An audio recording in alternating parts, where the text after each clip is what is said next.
What's going on, fellow A-Plusers? It is I, your host, Adam Perez. We're back once again with a brand new live episode of A-Plus Hero Report, your weekly stop for your Marvel, DC, television, and movie news, streaming live for you guys here today. We got 6 incredible topics we're going to be talking about today, especially with San Diego Comic-Con right around the corner. We're going to be diving into some of the panels that we certainly expect. We got Aang, the Last Avatar, in the news with the new release date for you guys. We even got some Star Wars talk and much more. So sit back, relax, enjoy the show, and we'll see you guys on the other side.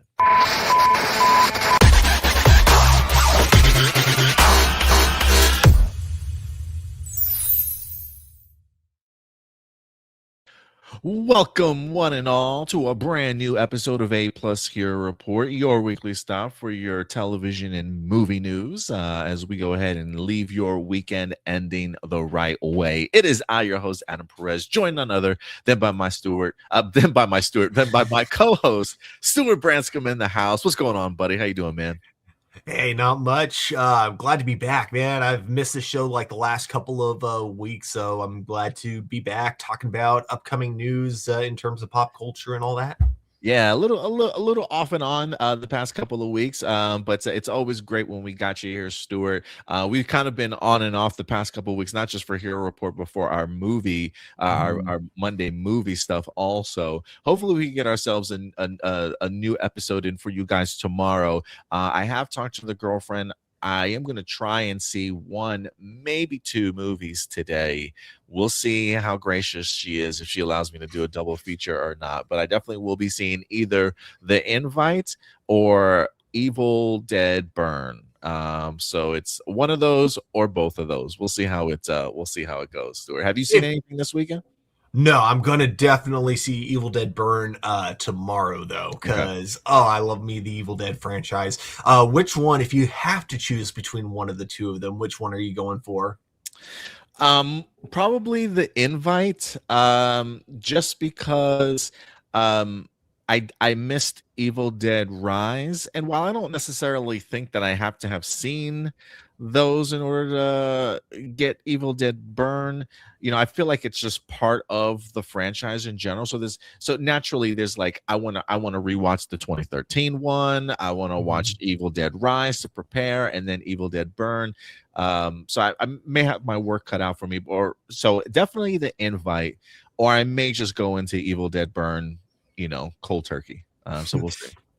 All right, sounds good. So we'll so possibly if you see The Invite, then we'll have like 2 reviews tomorrow, because then you can talk about The Invite, I'll talk about Evil Dead Burn. We'll see how that goes. Yeah, at least 2 movies for you guys tomorrow. So definitely look forward to that. Already kicking us off. I mean, we're 3 minutes into this show. And Kiki and Luca already hitting us with the super chat today. You guys are A+. Thank you. Hey, no, you're A+, Kiki and Luca. Always coming through weekly if they can, helping us out here monetarily. We always appreciate it. And look, if you guys can help us out monetarily, please go ahead and do so. We currently do not have any sponsors for this show, so our growth is really dependent on you guys. If you love our content and you keep coming back week to week, you like what you see, feel free to go ahead and submit a super chat over in the live chat. We'll always bring you up, give you praise and attention and everything that you guys deserve for continuing to support us on a weekly basis. But if you can't help us out monetarily, that's more than fine. That like button goes a long way. If you guys want to hit that like button, help out the algorithm, it's free. It takes 1 second of your day.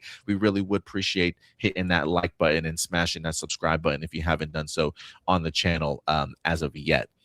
And that hype button, if that's an option for you. Oh, we have one of those. Do we have one of those somewhere? I don't know. I think it's like the individual YouTuber that gets like the hype button, and they're able to hype up videos. I don't know how it actually works.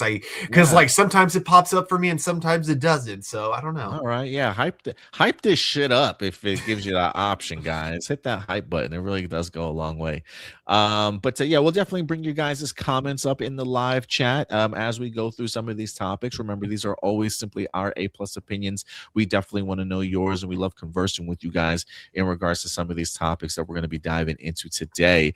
So let's show some love to some people that have joined us. We got Ricky Perez in the house. So the official trailer for the upcoming Dune Part 3. Yeah, I think we might have might be a little bit trailer heavy today. on today's show. So maybe no monetization for us here. So yeah, if you guys do want to help us out monetarily today's episode, that would be great, because they will demonetize us today. Ricky Perez also August 6th, Pokemon is returning to Disney Plus with a marathon of new episodes with the first season Indigo League, while the rest of the episodes will be airing weekdays. They still show Pokemon episodes, bro. Like, Heck, I didn't even know this was like, not to say that I didn't think Pokemon was still a thing, because I know it's still big, but I didn't know like new episodes like that still dropped. Yeah, and then from what I hear, Ash in the newest season, Ash is no longer the main character. It took like over 20 years, but they finally wrote him out of the show and had a new protagonist. Wow. Yeah, no, I used to watch like the original Indigo series like back when I was a kid, and I freaking loved it. And then I stopped watching for a while, but then I remember at one point when I was at work, my coworker was watching it on his phone, and I believe it wasn't Sun and Moon, it was whatever came before Sun and Moon. That was the season that they were watching, and I think what shocked me was like the animation really gets better like over time. Really? Pokemon compared to like how I remember it, like bunch of still frames with mouths that barely move, and then every now and then you'll get the Pokemon doing an action that isn't reused animation. But it's like I'm looking at like what he's watching on his phone, I'm like, this is actually pretty cool. That's dope, man. I did not know that. Maybe in the next convention that I go to, if they have a Pokemon panel, maybe I'll go ahead and check up and see what's going on. But yeah, that's cool. I did not know that. Let's see what we got going on here. Sorry, I'm just trying to make sure that we're streaming live over on Facebook now. I'm going to go ahead and share that as well over there. Who else we got in here? Ricky Perez also says live action Moana underperforms with $42 to $46 million, while Minions, Toy Story 5 continue their animation domination. Yeah, according to sources, Moana had a $43 million domestic box office. Globally, it's $95 million today, with a reported $250 million budget. So first weekend underperforming, just under $100 million globally. Yeah, I think people are definitely much more fond of the animation Moana than the live action one, for sure. I heard, I haven't seen it myself, but I have heard people say this feels almost very shot for shot, that it's not really doing kind of anything new, but that mostly like younger kids will probably appreciate it, but maybe older kids over the age of like 12, might have already kind of seen it before, you know what I mean? But younger kids might kind of appreciate it. But we'll see if it has legs and it continues to make more money. Also, new character posters for the Paw Patrol, the Dino movie. That's crazy that even Paw Patrol does character posters. That's funny. Disney is returning to San Diego Comic-Con. Yes, we'll definitely talk a little bit about that in today's episode. Who else we got in here? We got Blossom in the house. Good to always see you, Blossom. We really appreciate it. Pexy says, hey, guys, the Michael Jackson movie has officially crossed $1 billion at the worldwide box office. Yeah, I heard it's like...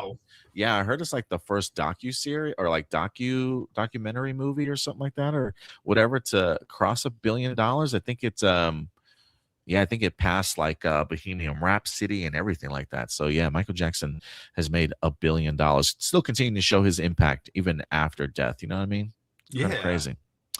Pexy says there are only 3 episodes left of Space Sheriff Gavin Infinity until it transitions into Omega Horn. How many episodes did they say they had, Pexy? Are we in the 20s, right? You said like 25 episodes or something like that. I can't remember what you mentioned the other week. Kiki and Luke in the house. Hey, A+ heroes. Oh, well, thank you. I think we need to rock our capes. I think we need capes, Stuart. Kind of like the show. Yeah, you know how our A+ symbol has a cape? I almost think maybe we should be rocking capes when we go live on our shows. You know what you gotta do? You gotta, when you're wearing the cape, you gotta take the glasses off, and then you gotta go off screen, take the cape off, put the glasses back on, and then I'll play dumb, be like, wait, what happened to the other guy? I love it. I love it. 80s singer Bonnie Tyler has passed away. She's known for Total Eclipse of the Heart and Holding Out for a Hero. That's so sad, dude. I'm gonna be honest with you. Like, Holding Out for a Hero is legit like top 3 songs of all time for me. Like, I love that song. Like, that song could come on and put on like a commercial, a TV show, a movie, and whatever it's attached to, I'm hyped, dude. Like, I'm hyped. It's one of the reasons why I love the movie Short Circuit 2. I believe that's the first time that I heard it.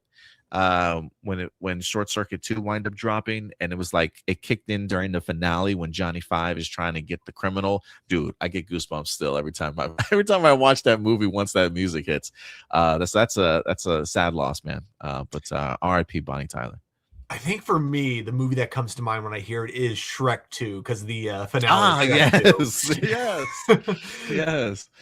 It's I tried to do years ago before like edits sort of became a thing. I feel like edits are like a really big thing the past like 5 or 10 years or something like that. But like when internet and technology was like in its infancy, I remember trying to put together a Spider-Man edit of the Sam Raimi Spider-Man stuff, because the Tom Holland and I don't think the Andrew Garfield stuff had come out just yet.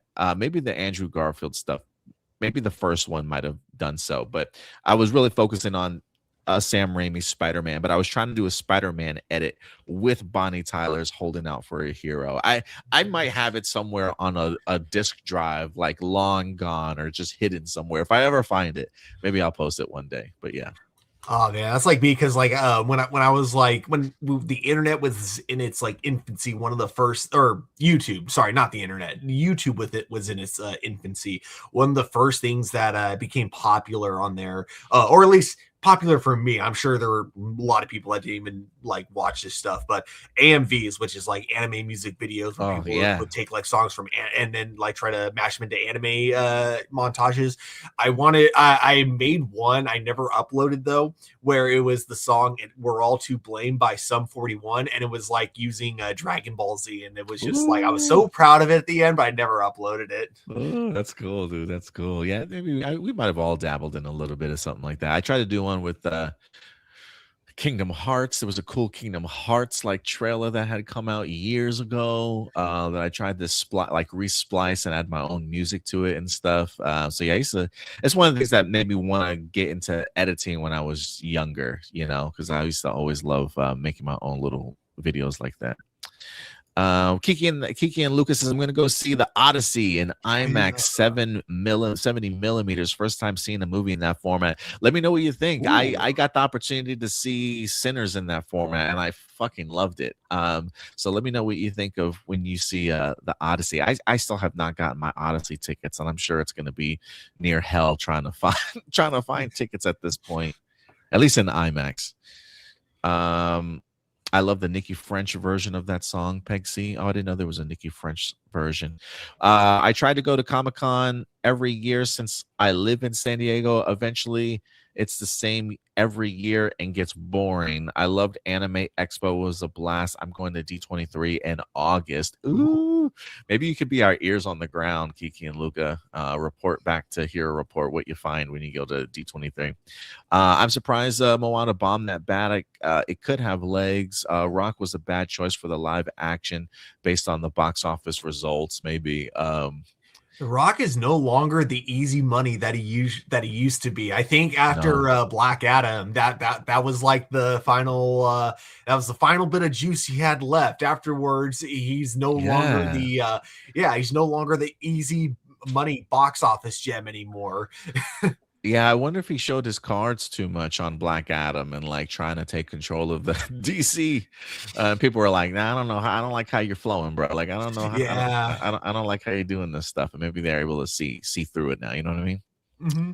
I think, that's what it was. It was like, so every actor to an extent, I think, or most celebrities, sorry, not specifically actors, they put on like a persona that isn't actually representative of themselves, of who they are. And I feel like The Rock has done that for so long, but he's always done such a great job at it. I think it was when he tried to take over Black Adam, that was when, like, everyone could kind of see, oh, you're not this amazing angel that you pretend to be like in all of your movies and interviews. Okay, You've got you're actually ulterior just motives. All right. you're a corporate snob like everyone else. Okay, I think that's what did it. That's what made people see that The Rock isn't like this angel that he like pretends to be in all of his like behind the scenes stuff. Although I will come to his defense in regards to seeing him in the Smashing Machine. I really enjoyed him in the Smashing Machine. Like I do feel I still need to see that. the movie itself not the best, but performance wise, I was really impressed with Dwayne Johnson in there. I know that movie was like his baby, and he was really hoping it would do well, and it crushed his heart that it just did not perform at the box office. So I think he's been especially really trying to get his feet back under him ever since then. But yeah, it's just his stuff just does not hit the same, unfortunately. But I mean, I'm sure everyone watching already probably knows my thoughts on this. But I'm kind of I'm surprised, but I'm also kind of happy Moana isn't doing as good as Disney was hoping. Just because it's like I'm sick of all the live action Disney remakes, which I'm sure everyone is so sick of hearing me complain about them. But yeah, I'm hoping this leads to, if not Disney stopping the live action remakes, maybe going back to Maleficent, Cinderella era live action remakes, where it's like same characters, some of the aesthetics are changed, but like for the most part, it's a completely different film. I mean, you might be right.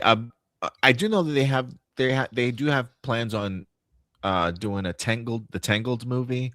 I know I think that's currently in production, if I'm not mistaken. So I know that one is at least coming. But like even Moana is that, it feels just too recent. Like if you're gonna do remakes, at least 15 plus years, at least. I don't even remember when Moana came out, but it couldn't have been super long ago. But who knows? Marcelino says hype buttons are only relevant to YouTubers who have subscribers less than 100,000. That's us. Us. Hit us up if you got that hype button. Hit us up. Like I said, dudes, seeing you guys here is totally, absolutely the swingingest. Hey, I appreciate that, Blossom. Thank you. In parentheses, she says, I got that through the TMNT's friends from 87, the neutrinos. I appreciate that. A deep cut there, Blossom. Deep cut. Let's see here. Marcelino says Pokemon X and Y was before Sun and Moon. So that was probably the one I was watching, or that he was watching, that I happened to see. Blossom loves the idea of us rocking capes on our show. Maybe we should invest in some capes for our show. Ricky Perez says Super Sheriff Gavin Infinity final episode is next weekend. So okay. Wow. What is your thoughts, Hunter? What's up, Hunter? What are your thoughts on the leaks about the Lantern series about Hal Jordan in the first episode? I didn't see it. Okay, so I haven't seen where the leak came from, I did see somebody on my Twitter mention the idea. I don't know if you want me to tell you what the leak said. I personally don't believe it. I don't believe it personally. All right, then tell me. But based off of it being Kyle Chandler, I can see why some people would believe it, but I don't believe it. But the leak that's currently going around is that people believe Hal Jordan dies in the first episode. Ooh. There's a leak that's going around that says that he dies in the first episode. The only reason there are two timelines, though, so that is possible. Ooh, I didn't even think about the two timelines thing. Because I was going to say the only thing that doesn't make me believe it is because I feel like based off of just the trailers that I've seen alone, that he just seems like older him. Just seems like he's in. Like he's just in more than just one episode, like the different settings that we find him in and stuff makes me think like this has got to be more than just showcasing us images from the first episode. But the time jump thing back and forth of the two time periods is an interesting one, that they could be pretending that like what we're seeing is current, but maybe it's past flashback sequences or something like that. I just don't believe it. I just don't believe it. Just because I think the show itself feels built on the idea of a duo, true detective style of the both of them trying to solve the murder, unless the murder is Hal. But I don't know. I don't believe it though. I don't believe it though. Hal becomes Parallax. I'm telling you.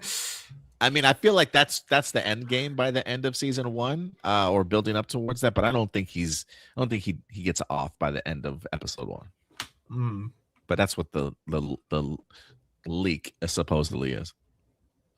What else we got here? Kiki and Lucas says, interestingly, back in the 2000s, Disney made cheap-to-video movies like Lion King 2 and Aladdin 2 and Little Mermaid 2. Yeah, they try and forget those, it seems like.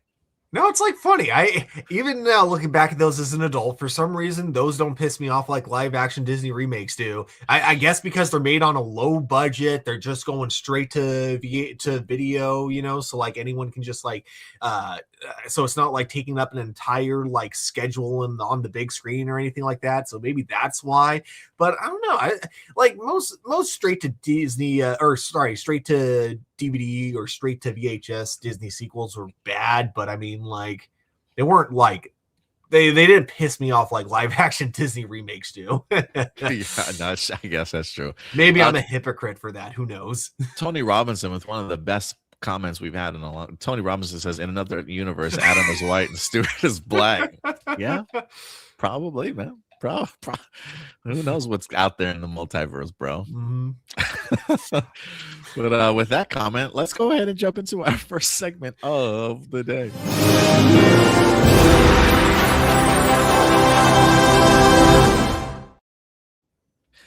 And we're back with our honorable mentions portion of the show. For those of you who don't know, when it comes to our honorable mentions, pretty much just a segment of the show in which topics, we talk about topics that didn't quite make our top 6, but felt that you guys still deserved to know about them.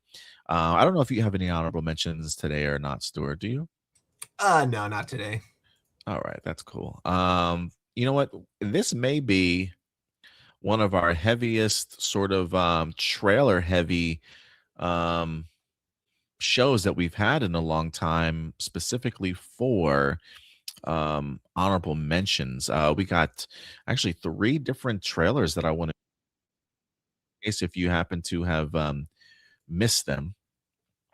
But you know what, Stuart? Let's go ahead and highlight our first one here. We got Dune 3. Dune Part 3 is in the news here this week. We got ourselves a brand new poster, if I'm not mistaken. With the release date here scheduled for December 18th. It's going to be in IMAX. I don't know if tickets are on sale for Dune in IMAX yet or not, but if you haven't gotten your tickets, see if they're available or not. I mean, we're still like 5 months out, so it's definitely a long time away. But the epic conclusion to the Dune trilogy, if you will, Denis Villeneuve is ready to move on to his James Bond movies, but first he's got to wrap this up. We did get ourselves a brand new trailer. In case you guys have not had the opportunity to see it, let me go ahead and pull this up here from our Facebook page. If you're not following us on our Facebook page, please do. It's a great aggregator for your source of news all throughout the week.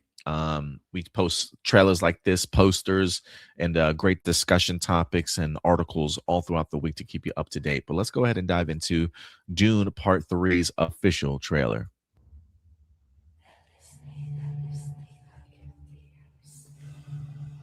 I trusted you!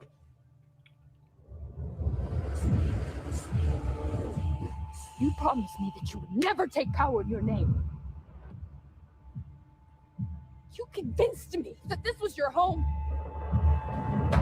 That I was your home. Damn. What do you know about me? Bro, what happened to my man? I mean, I have not watched the first 2 Dune movies, but this is not how I expected his character arc to go. Did he turn bad? Is my man going crazy now? Not necessarily evil type of bad, but you know, it's like when you're trying to fight another power, and you yourself have like I don't know, like best way to describe it is that, yeah, you kind of become the villain in a way when you're trying to fight the oppressors. And that's kind of what this is like.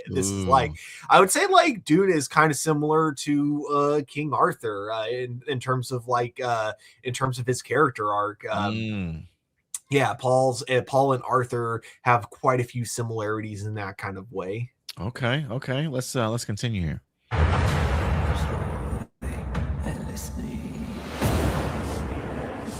You have conquered the galaxy. You've destroyed thousands of worlds. Damn. What are your thoughts on that?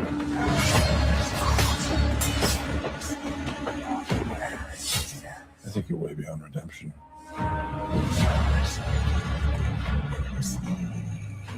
Why are you here? To deliver a peace proposal.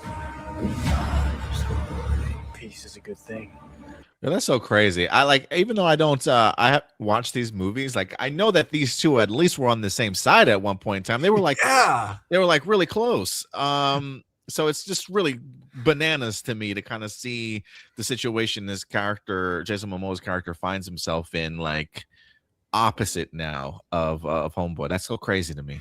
That is like, and like it's so funny because yeah, like you said, they're best friends in the first movie, and now it's like you have Duncan being like, "You're well beyond redemption." I also like, okay, so like, I don't want to spoil like how the second one ends, but yes, it does kind of show him basically going for calculation instead of like what's right and wrong necessarily. He's going by what is like, you know, what is the most calculative best route for, you know, what he believes is like the best for everyone. Anyway, so that being said, when Duncan said you conquered so many worlds and killed thousands, I'm like, wait, what? That's only weird because like the way they talk about space travel in the Dune franchise, they make it seem like it's really like a pain in the ass to navigate. It's like the same thing as, you know, voyaging the ocean, like in the early, like, you know, thousands. Yeah.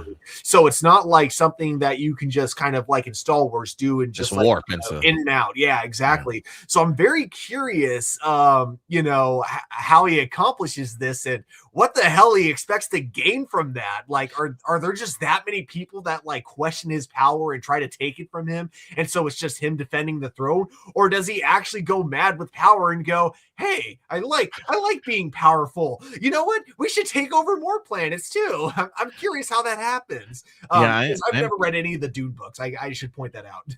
Yeah, I was just gonna ask, I wonder how much time has passed since the second film. And Marcelo says part 3 takes place over a decade after part 2. So I appreciate you clarifying that for me. So yes, definitely some time has passed. Let's go ahead and continue this. Why should I refuse?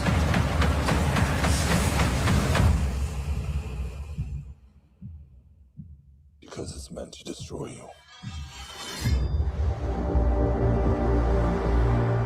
We plan to strike at the core of Imperial power.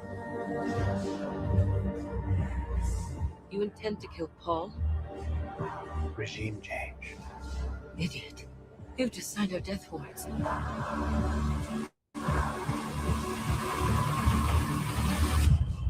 I found someone.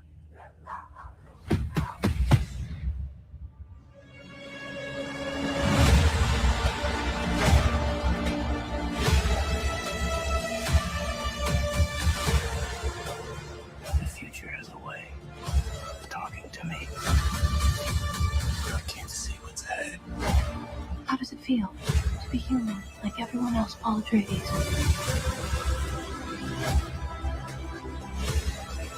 You have no fear, do you? I fear dishonor. You sound like an Atreides. I've been told I was one. Oh my God. Did you see that superhero landing, bro? My man came out of the spaceship and just, I love that shot. Atreides. Superhero landing. I was one.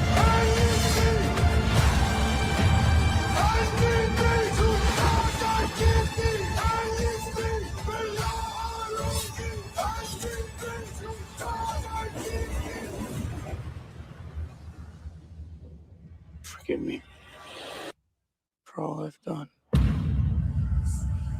Damn, bro.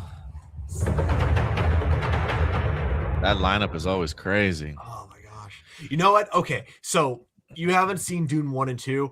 I haven't read the novels, even though I keep telling myself I'm gonna get around to it. So you know what we should do? We should hold each other accountable for this.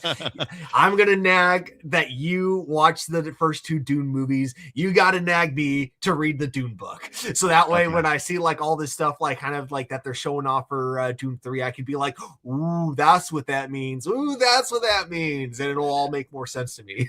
I'm getting close to doing that, Stuart. I'm getting close. The girlfriend did say to me last week, like, "Babe, we got to catch up to these Dune movies." I'm like, "Oh, that's right. There's another one coming out this month," and I was like, "But first, can we finish John Wick 4? Can we just finally get John Wick 4 out of the way?" So we did watch John Wick 4 instead. So I'm trying to chip away. I'm trying to chip away at movies that we have yet to see that are on our list. So John Wick 4 is out of the way. The Dune books will be, or the Dune movies will be next, I promise. So yes. Awesome. But yeah, let me know what you guys think about the John Wick 4. I'm sorry, John Wick, the Dune Part 3 official trailer. The music was incredible in there, man. I cannot wait. We also had a brand new trailer and poster for Godzilla -0. For those of you who are unaware, Godzilla -1 was released in theaters briefly. I don't think it was I think it was like maybe limited theaters at the time, but it wound up garnering so much attention and praise. It even won, I think, an Oscar for best visuals that year. But now it's getting much more recognition. The movie itself, the sequel here, Godzilla -0, literally filmed for IMAX. So it's like it's looking to have a wide appeal here in the States as of right now. Coming to theaters November 6th. I cannot wait for this one. I love this. I will say Shin Godzilla and Godzilla -1, my 2 favorite, like most recent Godzilla projects that we've had, like just above and beyond anything else. So if you guys haven't seen the first one, please go ahead and do so. But we did get ourselves a brand new trailer. So let me can I pull this up? Yeah. This is just a teaser, so it's super short, but one certainly worth watching. ゴジラは核攻撃にも耐えるそうですな。それは人間のやっていいことの範疇を超えてる。あんた自分が一体何してるのか分かってんのかよ。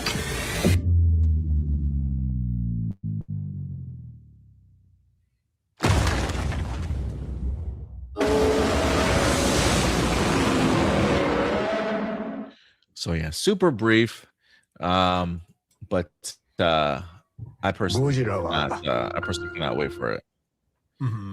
Yeah, the first Godzilla -1, like it was one of the most like it was probably my favorite Godzilla film. Like the more I think about it, like I think the first Gojira definitely holds a huge place in my heart, so I don't think that can ever be replaced. But -1 is definitely like probably my second favorite out of all the Godzilla movies out there. I still remember how awesome it was because when I went to go see it, every now and then I like to go see a movie after I get off work.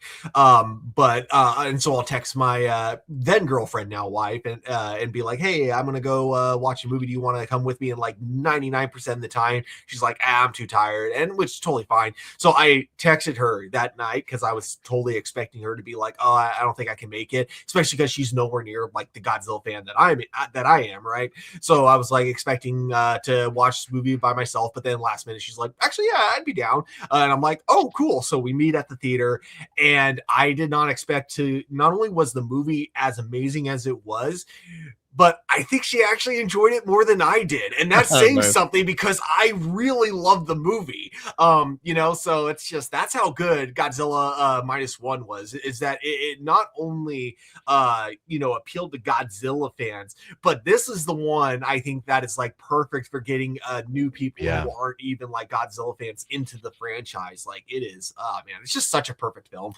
Yeah, no, it really, I think you're onto something in the sense of it being a really great entry point for people that haven't really been a big fan of Godzilla, don't necessarily want to go back and watch a lot of the original stuff. Maybe the current monster stuff is a little too, over the top and CGI heavy for them type of thing. But Godzilla Minus just gets to the heart and the emotional stakes and the characters in there, incredible journeys, along with great monster action that just feels, like the stakes are really high.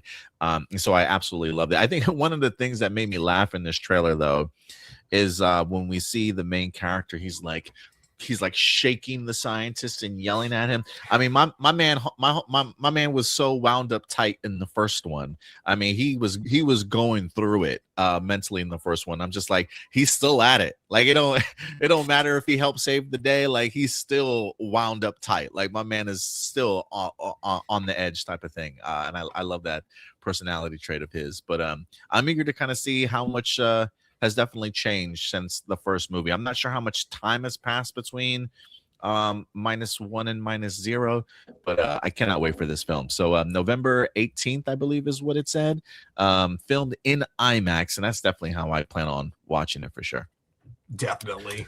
And then last but not least, for honorable mentions, I don't know if you saw this, Stuart, but Legends of the White Dragon. Legends Never Die. We got ourselves a brand new poster here this week showcasing the cast for the film, along with, believe it or not, tickets going on sale. This movie is set to go ahead and release, I believe, in August. I don't think I believe the new trailer that they wind up dropping earlier this week. Have you had the opportunity to see the trailer, Stuart? I haven't. It's so funny. I know that there's been so much discourse around this movie. I haven't been keeping up with it per se, but I constantly see it through thumbnails and all that. But basically everyone kept trying to say that this movie was not going to happen because it was all just like kind of a tax scammer or something like that. Like, it was all just kind of similar to there was that other Power Ranger movie that never got made. It was The Order. Yeah, The Order. The Order, yeah. Yeah, and a lot of people felt ripped off from that because, a lot of people donated, but the movie never got made, which is too bad because that trailer looks freaking phenomenal. But, and so I think a lot of people expected the same thing from this. So it was almost like the producers batting the sun were like, screw you, we are going to make this. We swear it's coming. And now it's finally here. So it's like, okay, cool. They finally got around to it after... God, how long has it been? Like 7 years, something like that? I don't know if it's been that. Maybe. Oh God, I don't know. I was gonna say I don't know if it's been that long, but it's probably pretty. It's been a minute since I remember seeing the first, not leaked, but first look stuff that they wind up giving us years ago. I mean, this has got to be the longest post-production for a movie I've ever seen in my life. I was definitely one of those people that were like, dude, we're never getting this fucking movie. They're just trying to scam people at this point in time. JDF's not around to really say anything or do anything about it, sort of thing. It's just they're just gonna take their sweet ass time. So I am kind of curious as to how, with so much time between when JDF passed to now, and this movie is being released, just so you guys know, it definitely is happening. They've teamed up with Regal Cinemas, I think, to even have fan events and stuff in August. I can't remember the date exactly, but I believe tickets are now on sale. If you might have to either go to Fandango or maybe a Regal Cinema to maybe possibly watch this on the big screen, sort of thing, but definitely look out for it. But yeah, I was definitely one of those people that didn't think that this movie was ever going to happen, but it looks as though it has finally kind of come together. What type of changes that they've made, what type of reshoots that they've had to do since the passing of JDF, that I certainly don't know, but they definitely have been putting in that work. But let's go ahead and check out this trailer for those of you who have not had the opportunity to see it yet. They just released it this week on July 7th. So here we go. See it in theaters. Tickets available now. The city needs the White Dragon back.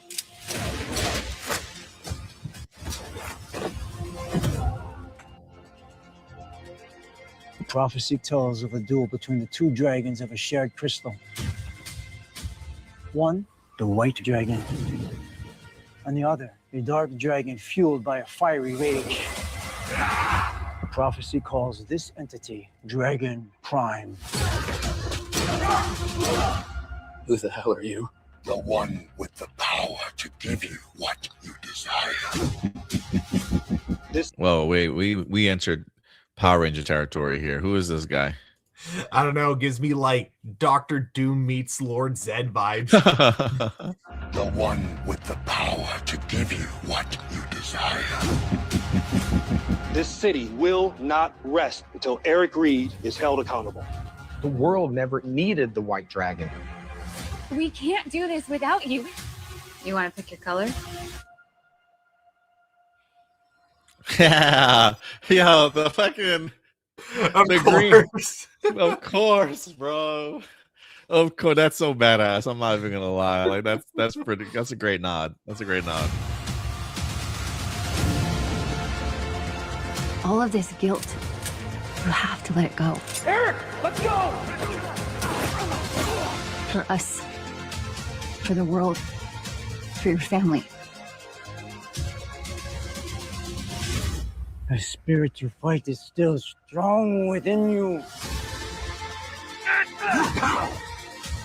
You can't stop me. Let's find out.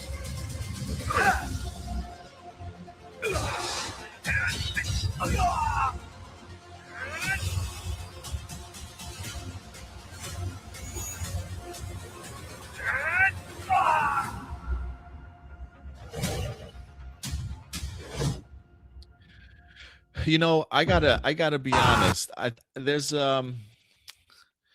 first off, I'm looking forward to seeing this. I don't think this is gonna be an Oscar contender by any stretch of the imagination, but you know, first off, rest in peace to Jason David Frank. I do truly miss this man. Like, yeah, I've met him personally, maybe one or two occasions in my life. I don't know him like that, but you know, the way that he went out, you know, just really tragic and sad stuff.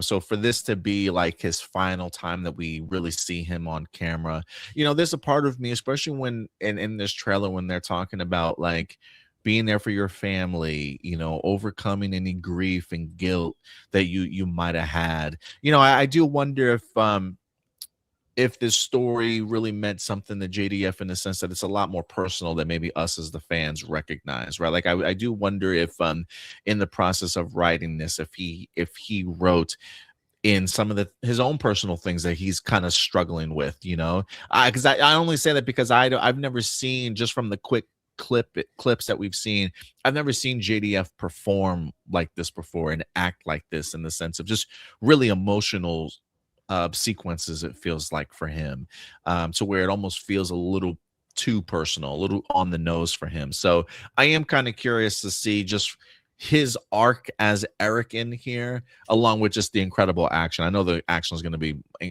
incredible in here, but I am curious as to what changes might have occurred. I'm hoping that the dude from Bat in the Sun, who's the black-haired guy, I hope he didn't like the reshoots are like more of him in the movie to, like, you know, change the narrative of the story being the focus on him and instead of Eric, you know what I mean? I just hope that JDF is still very prevalent and front and center, and his character is really the main focus of this as we kind of go forward. But I'm really looking forward to this, Stuart. I'm not gonna lie. Yeah, I mean, when I was at the Power MorphCon panel, the last one JDF was at before he passed away, or maybe he did more, you know, conventions since then. But when I saw him, he implied that the movie was basically done with shooting. So I kind of was under the assumption that like all of his stuff had already been filmed. The only thing that was probably missing were like some like in between shots or some like oh god, what's the term? Pickup shots, you know. I think that was about it from the sound of it, was that they still just needed pickup shots, which I feel like, you know, if you're a clever enough director, you can do without the actual actor. I mean, every Bruce Willis movie ever made has done that. So I'm not sure. I am very curious if, for one, if that's true, if it was like all basically done before he passed away, and then two, I'm also kind of curious how it's gonna if not, if it's going to be obvious within the film's editing. I think more than anything, that is like the number one thing I'm curious about is like, what are we going to see like special effects wise, editing wise, that's going to show why this movie took so long to finally come out.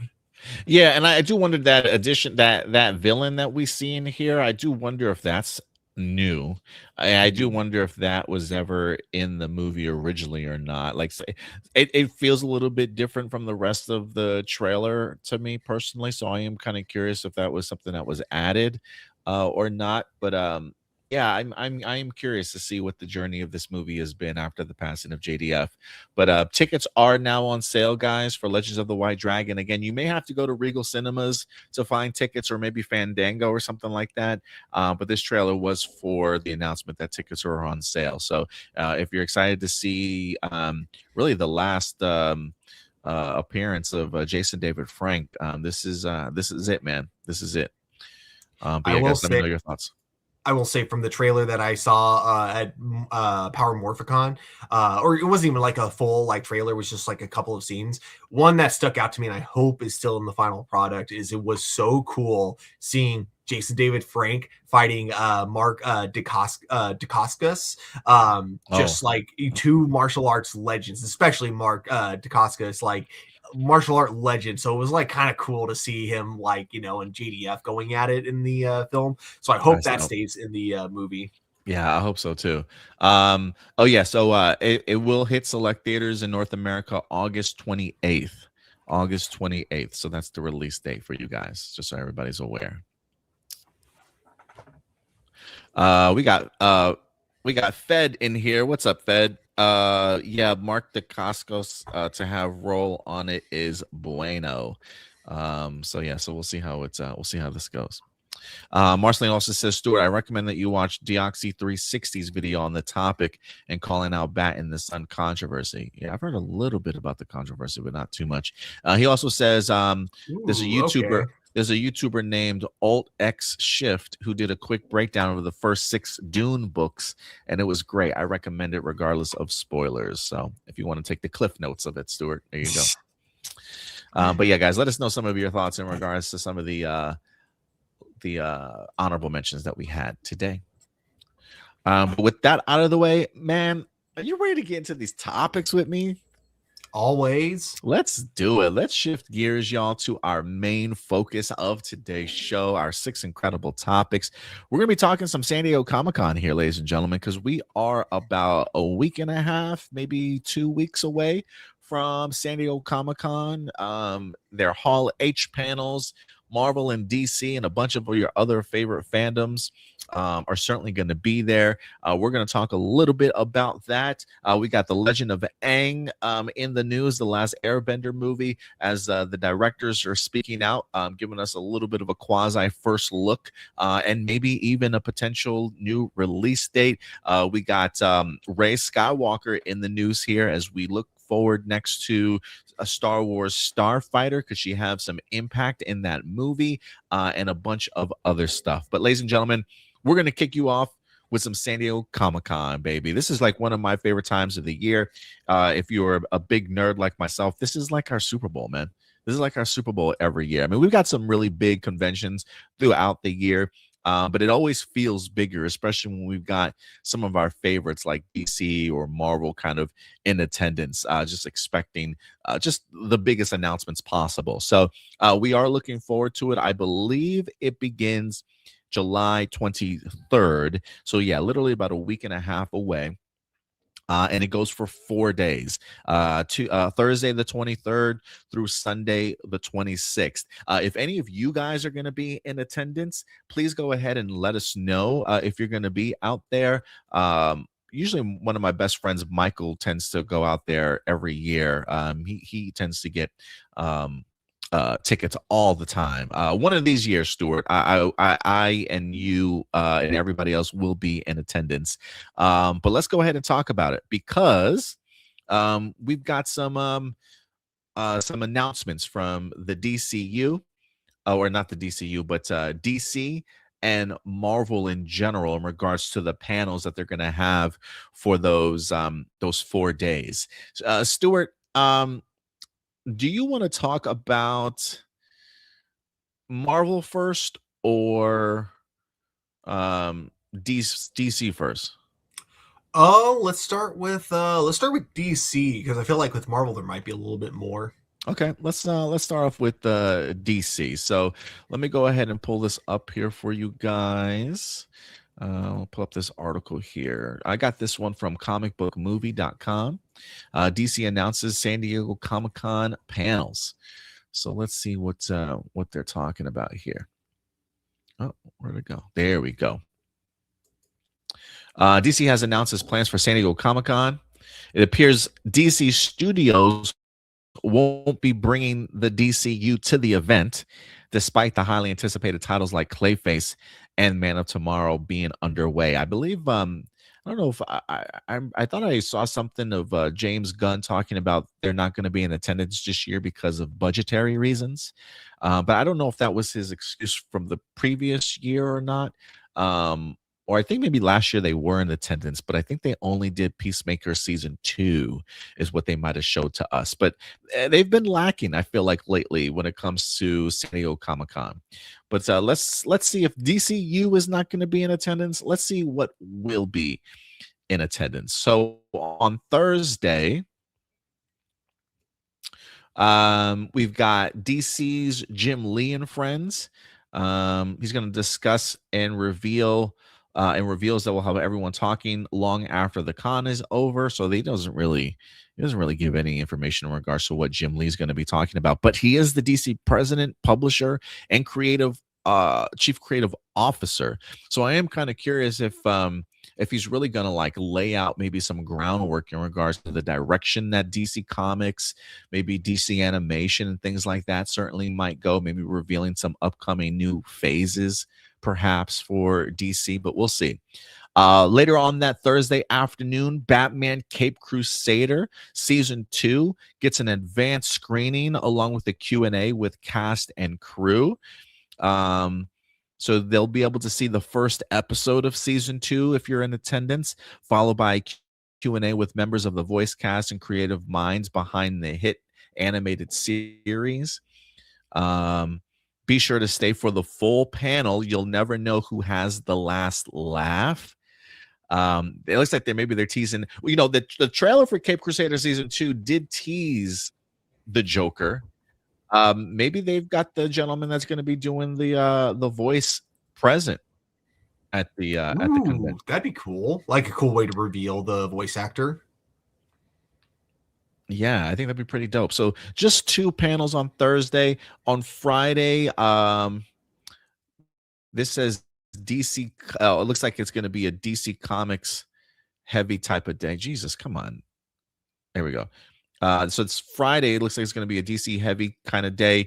11:15 to 12:15. DC's Gotham City. This is DC Comics. Step into the shadows of DC with top DC creators as they dig into heroes, villains, and bad seeds shaping the city's future. So it looks like panelists include some people from Poison Ivy, the writer of Batman, Matt Fraction, the Tom Taylor writer, Batgirl writer. So yeah, it looks like even Scott Snyder from Absolute Batman is going to be there. So yeah, it looks like all the DC centric comic book characters will be in this particular panel, or the Gotham City characters, I should say.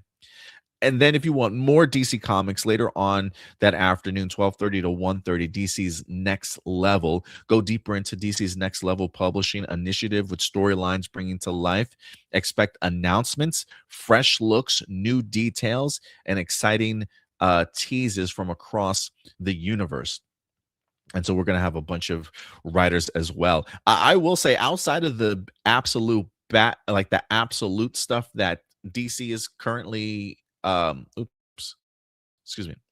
DC is currently working on, I gotta say one of the things that really excites me is their Next Level or All In initiative that they currently have. DC is like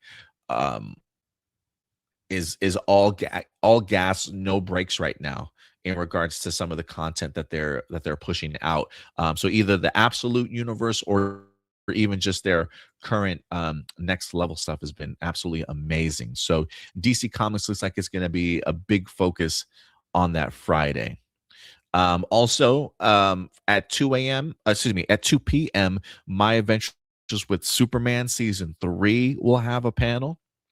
They're going to have the cast and the creative team talk about the current season that is on right now, plus behind the scenes insights and special surprises for fans. You're going to have the showrunners there and some of the voice cast also, like Jack Quaid.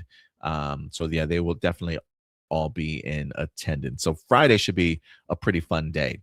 Saturday, you've got 10 a.m. Batman Nightfall Part 1 special presentation and a Q&A. So I am curious if it says special presentation. So I am kind of curious if they'll drop clips. Maybe if you're in attendance, maybe you get to watch the whole thing. Who knows? But then you're going to have the opportunity to have a Q&A session. So you're going to have some of the producers and the voice of Bane in attendance as well. Michael Mando, who I believe is the one that plays Scorpion in the Spider-Man movies. He's doing the voice for Bane. Later on that afternoon, what else do we got? DC's Metropolis and Beyond. This is the DC Comics. So this feels like conversation about Superman and the next phase of DC's all-in comics and what's on the horizon for the heroes who soar far beyond Metropolis. So yeah, it definitely feels like maybe Superman heavy characters along with other ones as well. And then even the Absolute Universe gets its own panel on Saturday, also 12:30 to 1:30, with the award-winning artists and writers behind these fan favorite comics from Absolute Batman, Wonder Woman, and the rest of the Absolute cast. I am kind of curious to find out like the rollout of the next big Absolute titles announced. So that should be another fun one on Saturday. Is that the end of that one? Okay, I guess that is the end of that one. Is it? Yeah, that is the end of that one. But there is another. I'm surprised I didn't see it on here, but there is another panel that is certainly set to happen. Let me pull this up because I did. Did I pull this? Damn it. I don't think I did pull this. Hold on one second. Let me see if I can find this then. There is a Lanterns panel. Lanterns this week did drop also brand new images for us. For those of you who haven't had the opportunity to check them out yet, let me see if I can pull this up here. Indy's here. Oh, we got Indy in the house. Indy's in the house. I was like, why is my shit freezing on me all of a sudden? This is that extra bandwidth going out now. What's up, Indy? What's going on? What's going on? Welcome back, man. I mean, my man just comes in here showing off his shoulders, showing off his traps, his biceps, bro. What you have to put a shirt on, bro? It's 101 degrees out here right now. Oh, damn. Good excuse. Yeah, you just caught us talking about the upcoming slate for DC Comics or DC at San Diego Comic-Con. I'm trying to find something real quick on my Facebook page because there was also, oh, here we go. Let me pull up this image here from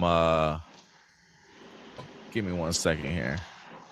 Oh, here we go. This is from DC Studios. Lanterns will have a Hall H panel. This is going to be for Friday afternoon at 1:30 to 2:30. Get the first look at the series with the cast and executive producers. Cast on hand is going to be Kyle Chandler, Aaron Pierre, Garrett Dillahunt, and Porna Jagannathan.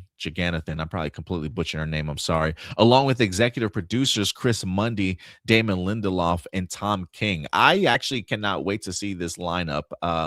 The cast, especially the executive producers.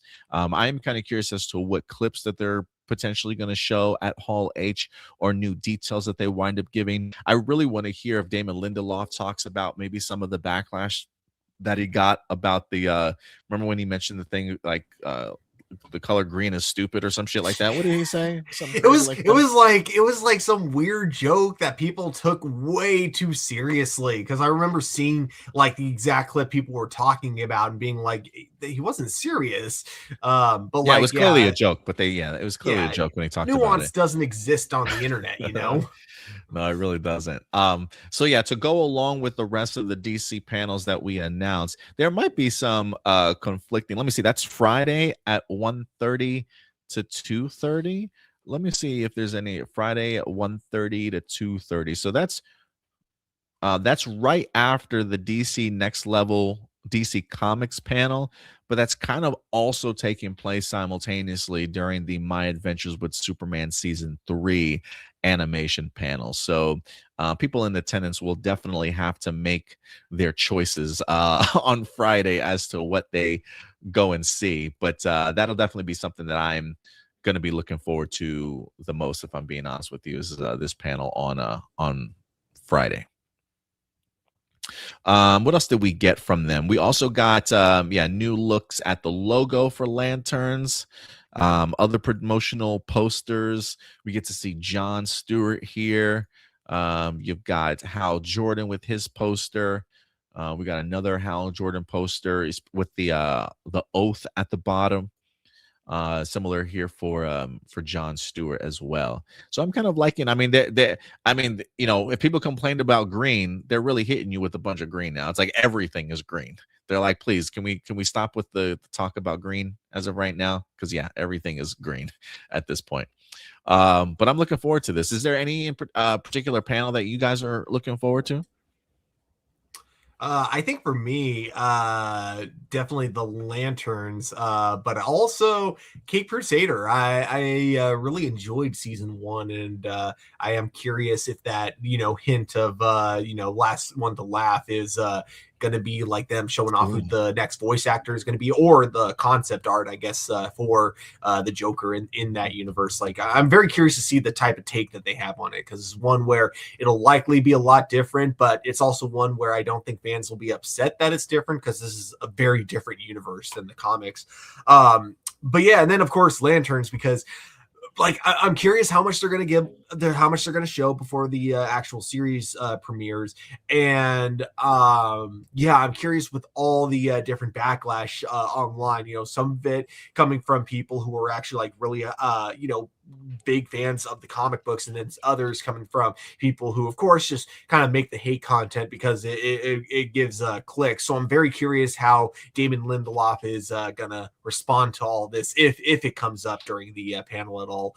But yeah, if I had to guess, you know, because I've done something like this before, I wouldn't be surprised if we as non-attendees do not get any information from the Lanterns panel, because there is a surprise screening of the first episode, kind of like what they did with the Agents of S.H.I.E.L.D. back in the day. I mean, I think they'll give us something, but then they may, well, I think they may officially release some things, but you're right. I mean, I think maybe if they do show the first episode, it could be a case of like, you can't bring your phones out, you can't, you know, you can't record anything. But I got to imagine they got to give us something. Like, I'm in general like surprised that DC studios in general are not there.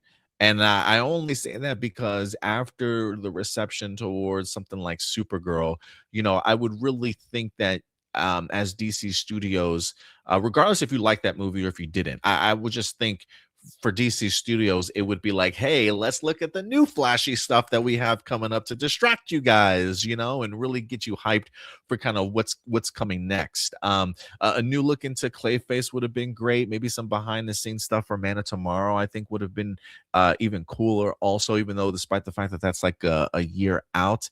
I just don't know how many other opportunities you really have to kind of showcase that stuff. But I think James Gunn has talked about the idea of like, you know, you probably get just as much press just randomly dropping something on a Wednesday than you would at the cost of going to these conventions. But it is something about the idea of like being in attendance at the convention and having something worthy that really makes it feel like more of a Super Bowl event. You know what I mean? And those are the missed opportunities that I think might, kind of just confuse me as to why DC Studios isn't trying to take their shot on that. But, with Lanterns coming up, I can see why they would at least want to have a panel for Lanterns when that's about to drop, I think in August, if I'm not mistaken. But what about you, Indy? I know you're driving right now, but I don't think you got the opportunity to see the full DC panels. But is there anything from DC you would like to see? Hold on. It's hard to hear you a little bit. I'm just geeked for Lanterns. That's what it is right now. That's what I want to see as Lanterns. After Supergirl, which I actually liked, I don't know what they have in store for me as as a fan who came from CW TV, trying to get back into what they're doing right now. So Lanterns is probably their best bet for me. Yeah, I'm really excited for that. So we'll definitely all be glued to the internet on Friday. I believe that's going to be July 24th when that winds up dropping. Real quick, I want to give some shout outs to people that are in the live chat with us, really making themselves known here. We got Fed still back in here saying, man, that's 38 Celsius there at Nerd Mix's location. That's warm indeed. Yeah, absolutely. By the way, around 5 months for Doomsday landing and still not even a teaser. You think a trailer drops at Brand New Day screenings? Ooh. When does Brand New Day drop? Is that the weekend of San Diego Comic-Con? What's the release date of Brand New Day, Stuart? Do you know?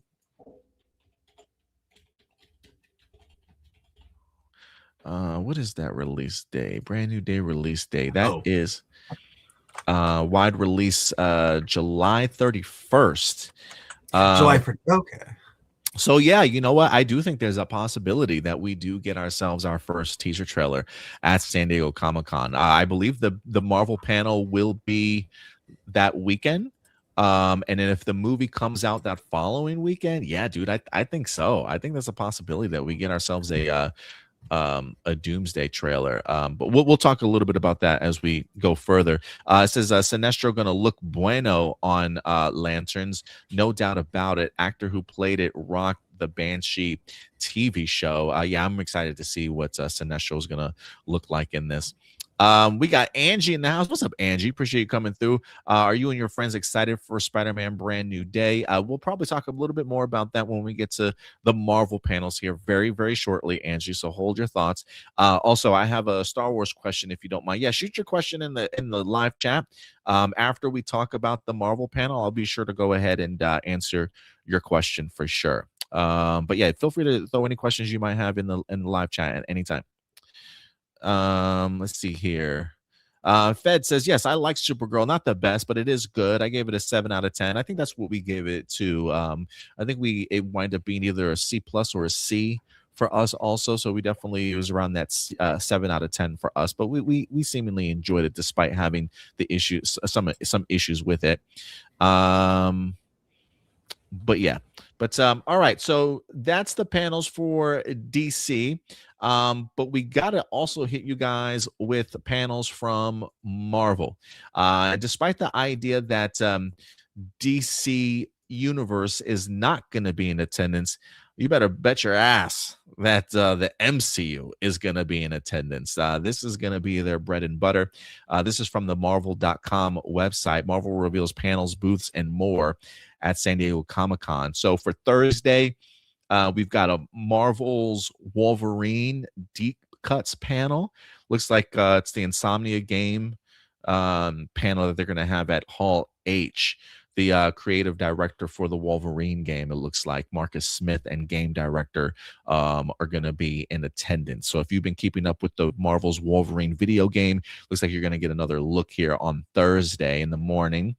Is this another video game? Yeah, it looks like another video game. Marvel Tokon Fighting Souls Behind the Battle. That's another Hall H panel, it looks like. Moderated by fighting game commentator and streamer Sajam. So that'll be interesting. We also got For Marvel Comics fans on Thursday, Avengers Armageddon. Armageddon is here. The Red Hulk has conquered Latveria and has his sights set on world domination. Only the Avengers can stop him, but at what cost? So this is going to be a special discussion about Avengers Armageddon. I believe episode or issue number 1 has already released. I don't know when issue number 2 winds up dropping. And then for you Marvel Rivals fans, in the gaming world, you got another panel on Thursday evening, it looks like, with some of the voice talent bringing some of these characters to life in a Q&A. So look forward to that. There's even another Marvel's Rival panel Friday morning for you guys as well.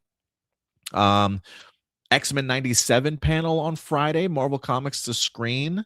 The creative team behind Marvel X-Men 97, along with special guests for a deep dive into season 2, featuring insider insights, special anecdotes, and hints as to what's to come. So if you guys have been enjoying X-Men 97 season 2, have you been watching it, Stuart? I mean, and Indy, have you two both been watching it? Unfortunately, not yet, but I will catch up on it by the end of the season. I've been watching it. I've been watching the hell out of it. Yeah, dude. Yeah. I don't want to spoil anything for you, Stuart, but if you get a chance, bro, you got to get on it, man. You got to get on it. This last episode was fucking bananas. But yeah, check it out. But so yeah, I'm excited to see this panel on Friday.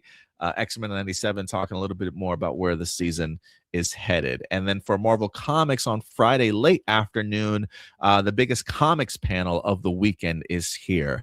Looking forward to Amazing Spider-Man issue 1000, believe it or not. That's right, Legacy issue 1000 is upcoming in the next couple of weeks, if not months. Infernal Hulk, DNX, along with Queen in Black. The Marvel Universe has never been busier and more dangerous for our heroes. Find out what else is coming down the line in this can't miss panel. I'm actually really looking forward to that. I think the Amazing Spider-Man run has been pretty incredible as of right now. Also for you Marvel Comics fans, Saturday, the Midnight Universe. Jonathan Hickman is back as a creative force when it comes to Marvel Comics with their new Midnight Universe. Join us as we remove the cloak of secrecy around Midnight, this new terrifying Marvel Comics universe full of monstrous incarnations of the world's biggest heroes. So the writers of some of their comics are going to be talking. I think we got a Fantastic Four, we got an X-Men, I think we've got a Spider-Man, and maybe a Blade. I can't remember if Blade is in the new lineup of Midnight Universe comics or not, but definitely go ahead, and I'm kind of looking forward to that. We also got Marvel Fanfare at 3 p.m. and then of course the big one on Saturday, Marvel Studios Hall H presentation. Join the Marvel Studios alongside special guests from across the cinematic universe for an exclusive look at what's next.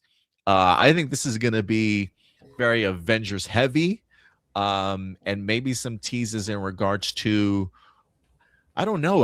Do you guys think that they would look past Secret Wars at this point? Like, if anything, I think because this is dropping the week before Spider-Man, there's probably a very brief moment for Spider-Man to be talked about, and then they're probably going to get into big, heavy Avengers Doomsday stuff. Do you think that they talk Secret Wars and even go as far as anything after Secret Wars, or do you think they're going to keep post Secret Wars kind of close to their chest here? What do you guys think? I think we're gonna get insight as to Avengers Doomsday, but I think that we're not going to get anything too much post Secret Wars, except I do think they are still going to be trying to hype us up for X-Men to give us a reminder, hey guys, the X-Men are coming, I swear, like the dragons in Game of Thrones, like the dragons are coming. What do you think, Indy? You think we get ourselves anything post Secret Wars, or do you think it's really going to be focused on those next 3 titles, Spider-Man, Doomsday, and Secret Wars? I think we might get something as far as like Vision Quest might go. Like, I think we might get some Disney TV thing that goes, like the ones that we've been waiting on and haven't dropped yet. But I don't think we get anything movie wise unless they confirm like some solo movie that might drop that we're talking about already. Like if we get any information on, I would love some information on, yeah, we're still gonna do Blade, or you know what I'm saying, anything like that. But other than that, no. Yeah, you know, I don't. I am curious if there's going to be a Vision Quest announced on here. It is within the MCU. I don't really see any other panel for like Marvel Animation or Marvel Television per se. So I do wonder if Vision Quest would be folded in that, or if that's something that they're going to wait for like a D23 to maybe talk about from like a movie, TV and animation standpoint. That would be, I do hope that there's a Vision Quest announcement in some way, shape, or form at San Diego Comic-Con. But yeah, I mean, I think right now, let's keep it to Avengers Doomsday. Maybe you tease a little bit of Secret Wars in regards to maybe some concept art or something like that in regards to what to look forward to. But I can also see him. I can also see Kevin Feige, like you said, Stuart, kind of teasing the idea of X-Men. I don't think we get any cast members or anything like that announced or casting announced, but I can see Feige maybe talking about it a little bit. And then this week too, if you guys have not seen this, I don't know if you have seen this, Indy, or if you have seen this, Stuart, but Kevin Feige has already started talking about Avengers Doomsday. He was just at the Shanghai Expo yesterday or 2 days ago, and we got our very first official concept art and promotional art for Avengers Doomsday. I'm going to pull this up here for you guys. This is what they released publicly to everybody while they were talking about Avengers Doomsday and teasing that X-Men were coming shortly after the Secret Wars movie. Every Avengers film has had some sort of promotional banner like this, and this one is now for Avengers Doomsday. So the left, you get to see not so much our Avengers team, but just really like the Thunderbolts with Iron Man along, not Iron Man, with Ant-Man, with Ant-Man along with Thor. You even see a Steve Rogers in here without any costume. I mean, my man is looking like, you know, my neighborhood dad from across the street or something like that, just rocking his tight t-shirt. And then he's also holding Mjolnir's hammer, which is cracked from the events of Love and Thunder in his hand. In the middle, you see our first official look at Doomsday himself with the mask and everything. Right under his chin, this took me forever to find. It was so well hidden. Right under his chin, you see, who do you see, Stuart? Is Loki. It's Loki. That's right. Loki's there. And then right under Loki, you've got our X-Men team. And when I'm talking X-Men team, I'm talking Cyclops in his 90s outfit, which looks incredible. We even have a more like animated, accurate, it feels like, Beast in here from just the design. Mystique's got a brand new haircut design and everything. You got Magneto, Charles, Nightcrawler in here, Gambit in here, and then to the right hand side of the poster, we got more characters. We got the Fantastic Four team rocking these sweet ass jackets. By the way, I really like their costume design in here with the jacket edition, along with Shang-Chi, M'Baku, and our Black Panther in Shuri. And in the top right hand corner, you got Falcon, along with our new Captain America here in Sam Wilson. So yeah, we get a great looking image for the first rollout in here. Some people found it a little bit underwhelming compared to some of the other Avengers banners that we've had, but I'm just glad that we're getting some level of first look stuff, if I'm being honest, guys. What do you guys think about it? Like, I think it looks cool, but I'm also not gonna lie. If someone had told me that this was a fan poster, I would totally believe it. But it is cool. I do like that this kind of implies we're gonna have three main like kind of storylines that we're going to be following, and it seems because at the center of all of it is Doom and Loki, it seems like it's Loki kind of setting up the heroes to basically face off against this ultimate threat, Doctor Doom. That's kind of what I get from looking at this poster. So I am curious if these three plot lines do converge at the very end, and then we get like that ultimate, like, kind of like in Avengers Infinity War and Avengers Endgame, if we get something similar where it's like all the Avengers side by side, including the X-Men and Fantastic Four, or if it's going to stick more in the Avengers Infinity War side, where because this is like, kind of setting up for Secret Wars, like maybe these side plots never actually converge. Instead, we just get these three side plots to set up like the next really big Avengers movie. So I am curious, but I do like that they kind of the implication I get from this poster is that we're going to be following three main plot lines. What about you, Andy? How you feeling about this poster, man, or the promotional art? I'm digging the art, but I'm still like thinking of the last Doctor Strange movie, and what I'm saying, with Brand New Day, and I feel like there's storylines that still need to be wrapped up, and how we're gonna get. I've never understood how they're gonna wrap up them other storylines and have them converge with what's going on, because Multiverse of Madness first taught us about incursions. So I'm like, where's Doc Strange at? Yeah, I am kind of curious as to where he kind of fits into all of this. He's definitely not on this poster. I wonder if it's a case of maybe he pops up sort of like in the finale of the film itself. But yeah, there's a lot of moving pieces. So I will be kind of curious to see how the Russo brothers really handle kind of all of this, if I'm being honest. Let's see here. What are you guys saying in the comments real quick? Fed says, yeah, it would be logical to release a Doomsday trailer for public at Spider-Man movie. If they won't, it's really weird. Yeah, I think for me, this is the perfect time to go ahead and release some sort of teaser trailer. Maybe not a full 2 minutes or anything like that, but maybe like a minute clip, minute and a half would go a long way, just to kind of tease what's coming after Spider-Man. And then if you release it that weekend, especially that Sunday night, then you can just kind of have it build up all week long, and then people that go to see Spider-Man get the pleasure of being able to see it on the big screen for the first time. So I do think we will get a teaser trailer here for Avengers Doomsday. Bro, if they did a full trailer, could you imagine how many times people go see that movie just to see the trailer? Just to see the trailer? Yeah. People will definitely go out to the theaters for Spider-Man just to see this Avengers trailer for sure. I mean, people are going to see it regardless of if there's a trailer or not, but undoubtedly if there is a trailer, suddenly that number, that already huge number, is definitely going to increase. Oh yeah, absolutely. Marcelino brings up going back to the DC panels. Wait, what about the Blue Beetle animated series that wasn't announced at Anarchy International Animation Film Festival? So is it dead?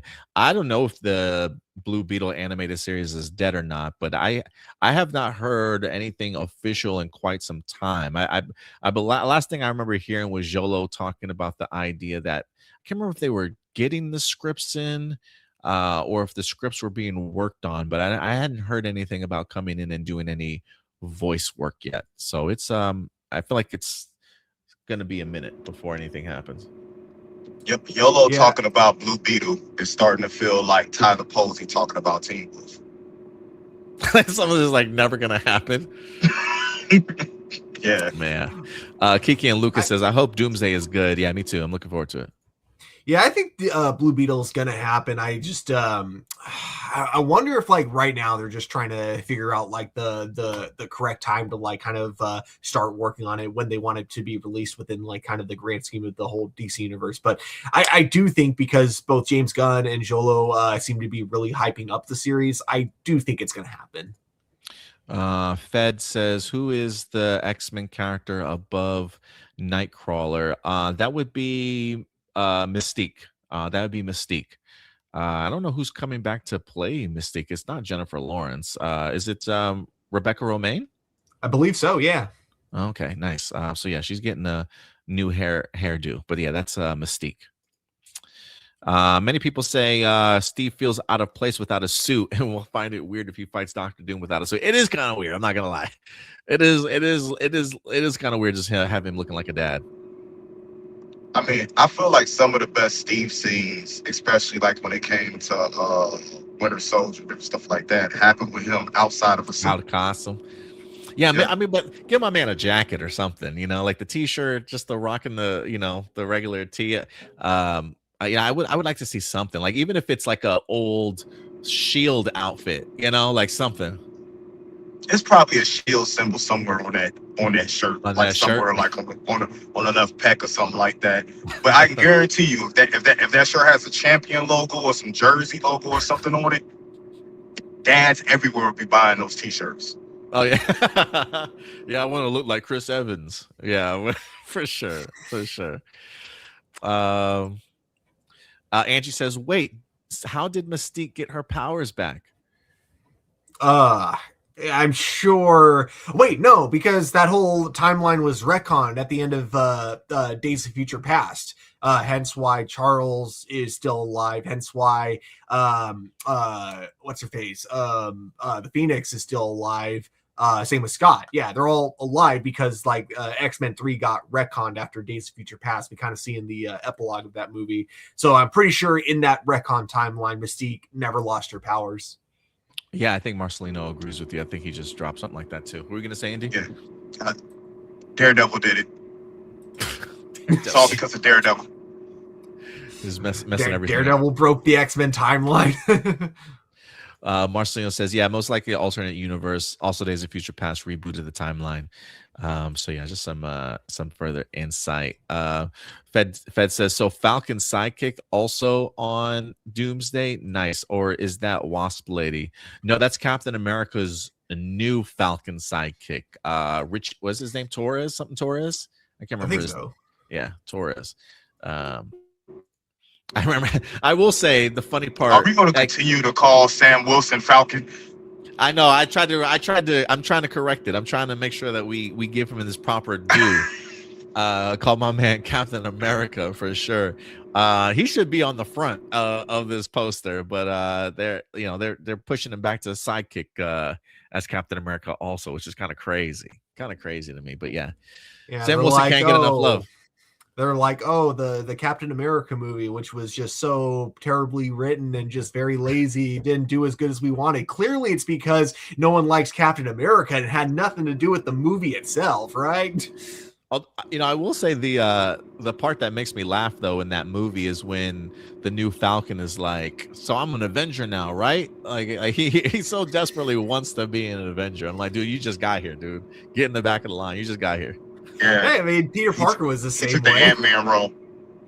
Yeah, the Ant-Man role. Yeah, exactly. Yeah. We all know Yelena is the new leader of the Avengers. Yeah. Yeah. Let's see here. Who else we got? Angie does have a quick question outside of the panels. Do your friends think that Keanu Reeves will play do you and your friends think Keanu Reeves would play a great Darth Revan? And if you've watched The Maul Shadow Lord, do you think that the pink Twi'lek Devin will become Darth Talon? Yes to the second question. I think that's what they're kind of building up to.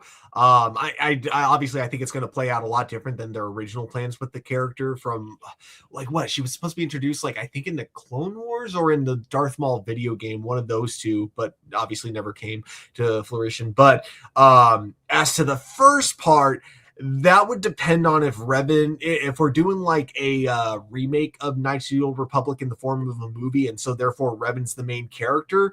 No, then I would want like a young new face to play Revan. But if we're doing one where Revan's a character, but he's not the main character, he's like an antagonist or a villain. Yes, then I would love Keanu Reeves as Darth Revan. That would be pretty cool. So I think it just depends on the role, honestly, for Revan, like in the future. Yeah, I'm kind of. Keanu is ageless. What'd you say? He's Keanu is ageless. Yeah, he can do whatever he wants to do. Yeah, he is a vampire. I mean, he just doesn't age, you know.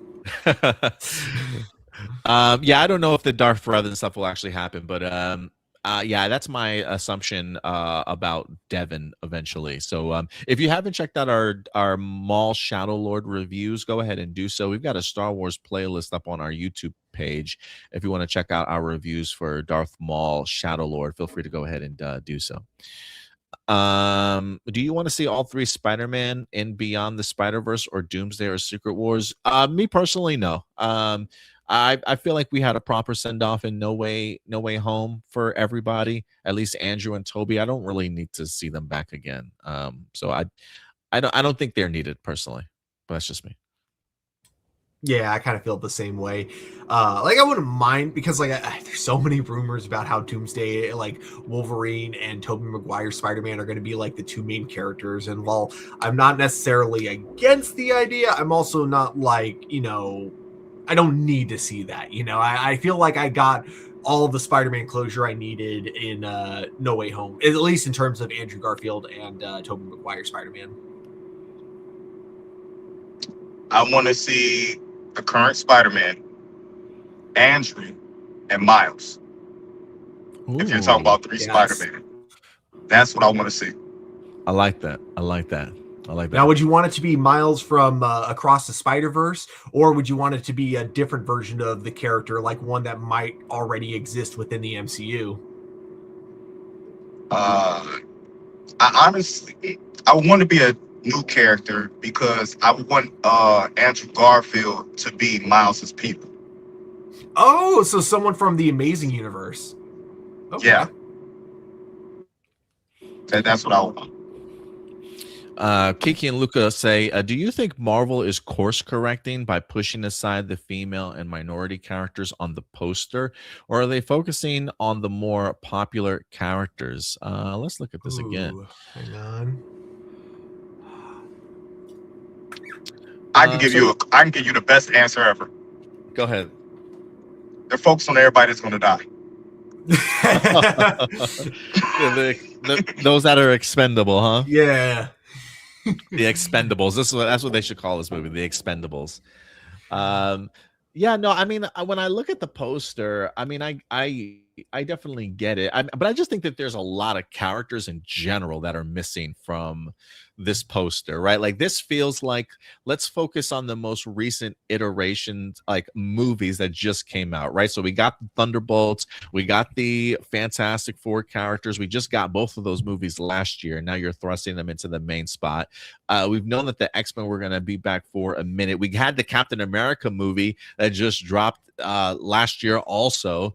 So it's like the most three recent characters along with maybe the fan favorite quote unquote Avengers as of right now, in the sense of like Shang-Chi and Thor. Ant-Man is here. We got Chris Evans back also. We got our Black Panther there, right? So like there are bits and pieces, but in the world that we're in right now for the MCU, the Avengers are really non-existent for the most part. Like everybody's kind of split and gone their own separate ways and doing their own separate thing. So so the idea that it feels like a random group of characters kind of makes sense to me, in the sense of like a new threat has emerged, but maybe the Avengers not being together. Similar to how Endgame was, right? Like that our characters weren't together, and now how do you come together and face off against a bigger threat? So I think despite maybe not having a lot of female-centric characters in here or minorities so much, I do think maybe there's a bigger role that is set to be played out for maybe those other characters in Secret Wars compared to just Doomsday. So maybe you're right. Maybe these are the Expendables. And then when we get into Secret Wars, the remaining group of characters will get their opportunities to kind of shine, you know? I could definitely see it kind of going that direction. Yeah, like I don't get the vibe that that's what they're doing with the poster, but I also wouldn't like tell someone that they're wrong if that's the vibes that they got from the poster. You know what I mean? Yeah. So, yeah. Like, yeah. Yeah, I get you. But yeah, guys, let us know your thoughts in regards to it. You know, the question that I had that I want to talk with both of you guys about, you know, it's been a minute since we've done, either live streaming during this convention or live recapping at the end of the day. I don't know if I'll be able to do a live recap on Thursday night, but I did personally take off and request off of work for Friday the 24th. So I am thinking and debating the idea of maybe doing, if not live streaming throughout the day on Friday and Saturday to highlight some of the cool stuff that drops from San Diego Comic-Con, then maybe doing like a recap of each night, like a live streaming of recapping each evening to talk about some of the big announcements that wind up coming from, several different panels throughout the day. I do want to throw this to the people in the live chat that are watching us. Would you guys appreciate a live stream of the events, like a wrap up at the end of the night, or a live stream throughout the day? Let me know if you guys want us to cover San Diego Comic-Con for you guys. I don't know what your guys' schedule would be like, if any of the two of you guys might be able to join me, maybe in and out some of the live stream or whatever the case may be. I am off that Thursday and Friday. You are? Okay. Stuart, I know you probably work, huh? Yeah, unfortunately. I would love to. I'll definitely keep you updated if anything changes, but as of now, I'm scheduled for for both those days. Both those days. Okay. We may do something on Sunday for that last day. Maybe we'll turn our hero report into sort of a San Diego Comic-Con final day recap and talk about some of the big things that dropped from San Diego Comic-Con that weekend. Would I have you that weekend, at least that Sunday, Stuart? Oh, that Sunday for sure. Okay.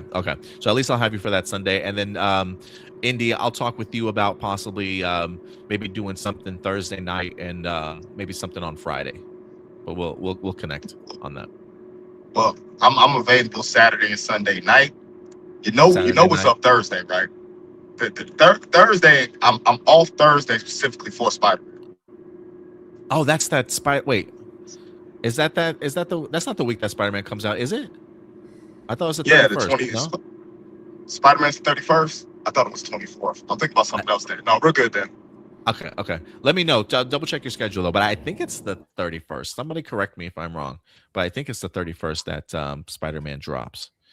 But regardless, I think we're definitely going to try and do something for you guys in regards to San Diego Comic-Con. So if you want your source for San Diego Comic-Con news and recaps, definitely go ahead and hit that subscribe button. But all right, guys, with that out of the way, let's move on to our next topic here. We're going to go from, we talked a little bit about DC and Marvel, but we'll stick a little bit into the DC realm of things because the Jimmy Olsen television show is back in the news. We did talk about the idea last week that casting was going to be underway for the Jimmy Olsen Gorilla Grodd sort of mockumentary crime series, if you will. One of the things that I believe it was Nexus Point News that suggested, I think we talked about this on Honorable Mentions last week, if I'm not mistaken. One of the things that Nexus Point News talked about was the idea that when it comes to Gorilla Grodd, they were maybe leaning towards the more comedic nature in regards to some of the auditions and people that they were bringing in to audition for the show. And as of today, we already have a name that's being circled and possibly in connection with a major role for Gorilla Grodd. This actor is Jimmy Tatro. Jimmy Tatro is being eyed for the role of Gorilla Grodd.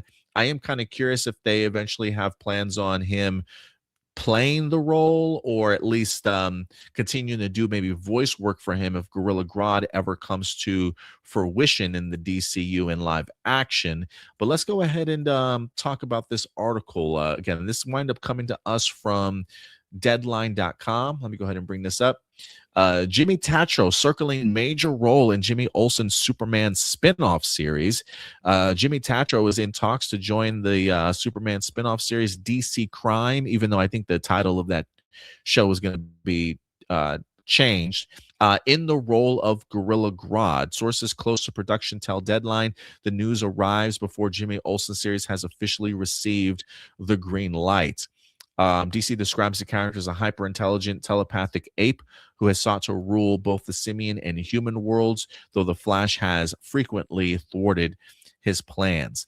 The series is billed as being akin to a true crime docu-series with Jimmy Olsen from Superman hosting. It says season 1 will reportedly be centered around DC bad guy Gorilla Grodd. The character was created back in 1959. It does say Tatro was recently seen in Scream 7. And he's also credited for Netflix's American Vandal, which I believe the American Vandal creators are the ones that are actually doing the Jimmy Olsen show. American Vandal was actually a true crime satire series. So they definitely have experience sort of doing the whole true crime satire or mockumentary type of style stuff. And looks like they're getting to work once again with Jimmy Tatro, who they are very familiar with from the show itself. So I think that definitely helped him get the role. I did see a video of him doing like a gorilla impression, which was kind of crazy, believe it or not. Just kind of get an idea of what he could potentially sound like. And he actually does sound kind of good. I don't know how I feel about the comedic aspect of this kind of taking place, but I don't know. Have you guys ever seen American Vandal? Are you familiar with any of Jimmy Tatro's work? What do you guys think in general about just him landing this role? I think my first thought was he looks really familiar, and now I'm starting to think it's because he kind of looks like Jai Courtney. But yeah, sorry. What's the actor's name again? Jimmy Tatro. Tatro. Oh wait, it's up there, right? Because I'm gonna look it up because I feel like I've probably seen him in something. I will say, while I'm not familiar with this gentleman's work, I am eager to kind of see what they do with this Gorilla Grodd character. Again, when they talked about the idea of comedic chops or like a comedic actor kind of auditioning for the role, it feels a little bit weird. It feels a little bit off to me. I've never really known Gorilla Grodd to have like a witty type of sense of humor or anything like that, but maybe I just don't know Gorilla Grodd super well. But so I am curious as to where they're gonna go with this. The concept and the idea of the show does fascinate me. Like, if you are gonna make a Jimmy Olsen anything, the idea of him hosting a true crime show like fits really like right up his alley. And so the concept alone sounds like a really fun one, a unique one that's immediately gonna give us something different compared to what we've gotten from Superman, Supergirl, Lanterns, Clayface right there, continuing to hit us with different forms of different types of sort of like genres for them to kind of tackle within this DCU. So if there's any aspect of this Jimmy Olsen series that really fascinates me, it's definitely that. I don't really know too much about Jimmy Tatro's work to kind of know if he's going to be a good Gorilla Grodd or not. I'll be kind of curious to see, like, do they go the more comedic factor? How will that work for me? Will it kind of rub me the wrong way or kind of take me out of the series? That I don't know. But I am kind of curious to see where this goes. But first impressions, I guess it's cool. We'll see how he does. Because it was Tony Todd, right, that voiced Grodd in the Flash series. Like, I don't think you're ever going to be able to top that, what we got from the Flash TV show. But I am still, I'm still open to seeing what this actor brings to the table. And I'm very curious how they're going to write Grodd. Because, yeah, like you were mentioning, if the show goes for kind of the more comedic route, are they going to make Grodd like not very intimidating because they're going to rely too much on comedy, or are they going to find like a good balance?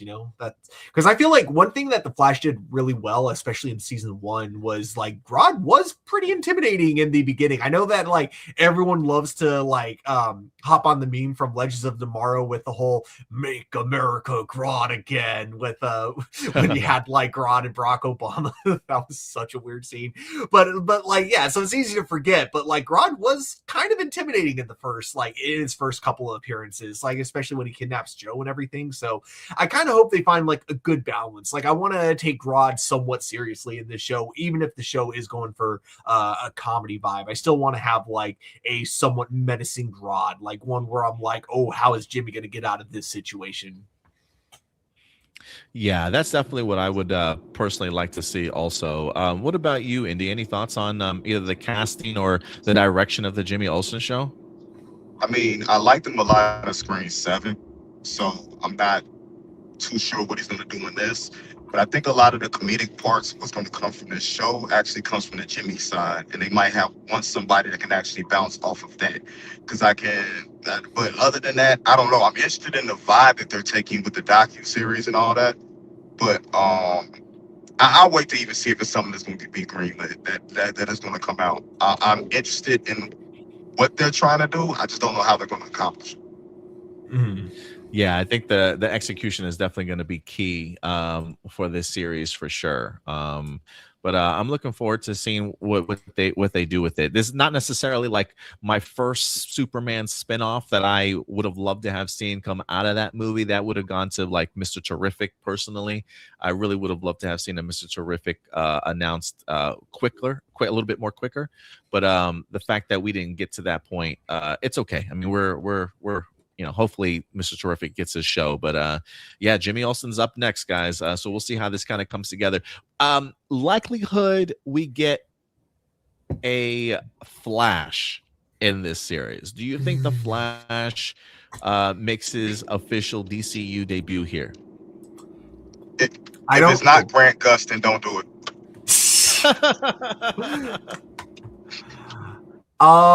I'm gonna say I don't think we're gonna get an actor. I don't know if we'll even get like a silhouette or a costume or anything. But dear God, I'm gonna be so annoyed if he doesn't at least get name dropped. I feel like if you're gonna bring us Grodd, you gotta at least name drop the Flash at some point. Let us know that he is currently in this universe. I feel like so for the Flash, he's someone that, like, if we're gonna do this universe where it's an already established DC universe, I don't really want the Flash to have not existed yet. I want him to be one of those characters that has existed, has had like at least a couple of years of experience. So yeah, I do hope we get a name drop at the very least. Yeah, I need me a Wally West Flash, please. That's what I'm thinking too. It's like skip Barry Allen, just go straight to Wally West's Flash, and then kind of like go back to Barry Allen as like we flesh out the Wally West's like kind of backstory. Grant Gustin dyed his hair blonde. Have him be Wally West, and then pick a new Barry Allen after that. Yeah, he died. It was for another role, but he dyed his hair blonde. Oh, okay. Or so he says it's for another role. So he says. I did see Grant Gustin on. Gosh, who was he teaming up with? He did this Instagram post with the guy that you ever see what's the guy's name? It's the black guy with his phone. He's always in the mirror and he's like, "Hey, come here," and he always has something. Yes. Yeah, he's done a bunch of collaborations with like different different celebrities and stuff recently, like where he takes his glasses off and he chucks them anytime he tastes something delicious, or he's got like a whole recipe book and shit that he talks about too. Anyway, I saw him with Grant Gustin on a recent one of his, and Grant was rocking his Flash ring and everything also, Indy. So you might be onto something, man. Maybe he knows something we don't. But yeah, I would love to see any Flash at this point, but I'm really rooting for a Wally West, if I'm being honest. From what I hear, and I don't think they both tried to clarify that it was not Flash related, but I do remember hearing from both Grant and James Gunn that they have had meetings with each other about like the DC universe. But like according to both of them, they both don't want Grant coming back as the Flash, I guess. So I think that we could see Grant in a role in the DC universe at some point. I just don't think it'll be Flash. We'll definitely see if anything comes to fruition. Kiki and Lucas says, if you guys make content, I will be watching. So yeah, if you build it, they will come. Is pretty much what they're saying. So yeah, we'll definitely see what we can do when it comes to San Diego Comic-Con for you guys. I may try and have some overlays created to kind of get us prepped specifically for San Diego Comic-Con, but we'll keep you guys posted. But yeah, guys, Gorilla Grodd casting announcement for the Jimmy Olsen series. Jimmy Tatro is being circled for the role. I believe it's probably going to start filming here relatively soon in August sometime for the series. I don't know if it's a full series order already or if they just ordered a pilot order, but regardless, there's definitely more Jimmy Olsen to come. Marcelino says it's also rumored that a well-known DC lawyer will be in the Jimmy show. Maybe it's Kate Spencer for you DC comic fans out there. Kate Spencer is the second Manhunter. Ooh, interesting. Okay. Yeah, we'll see how that works out. All right, what do we got next on the docket? So after DC, you know what? Let's get into our anime bag. And when I'm talking anime bag, I'm talking American anime, baby. We got The Legend of Aang, The Last Airbender here in the news as we prepare for the upcoming film.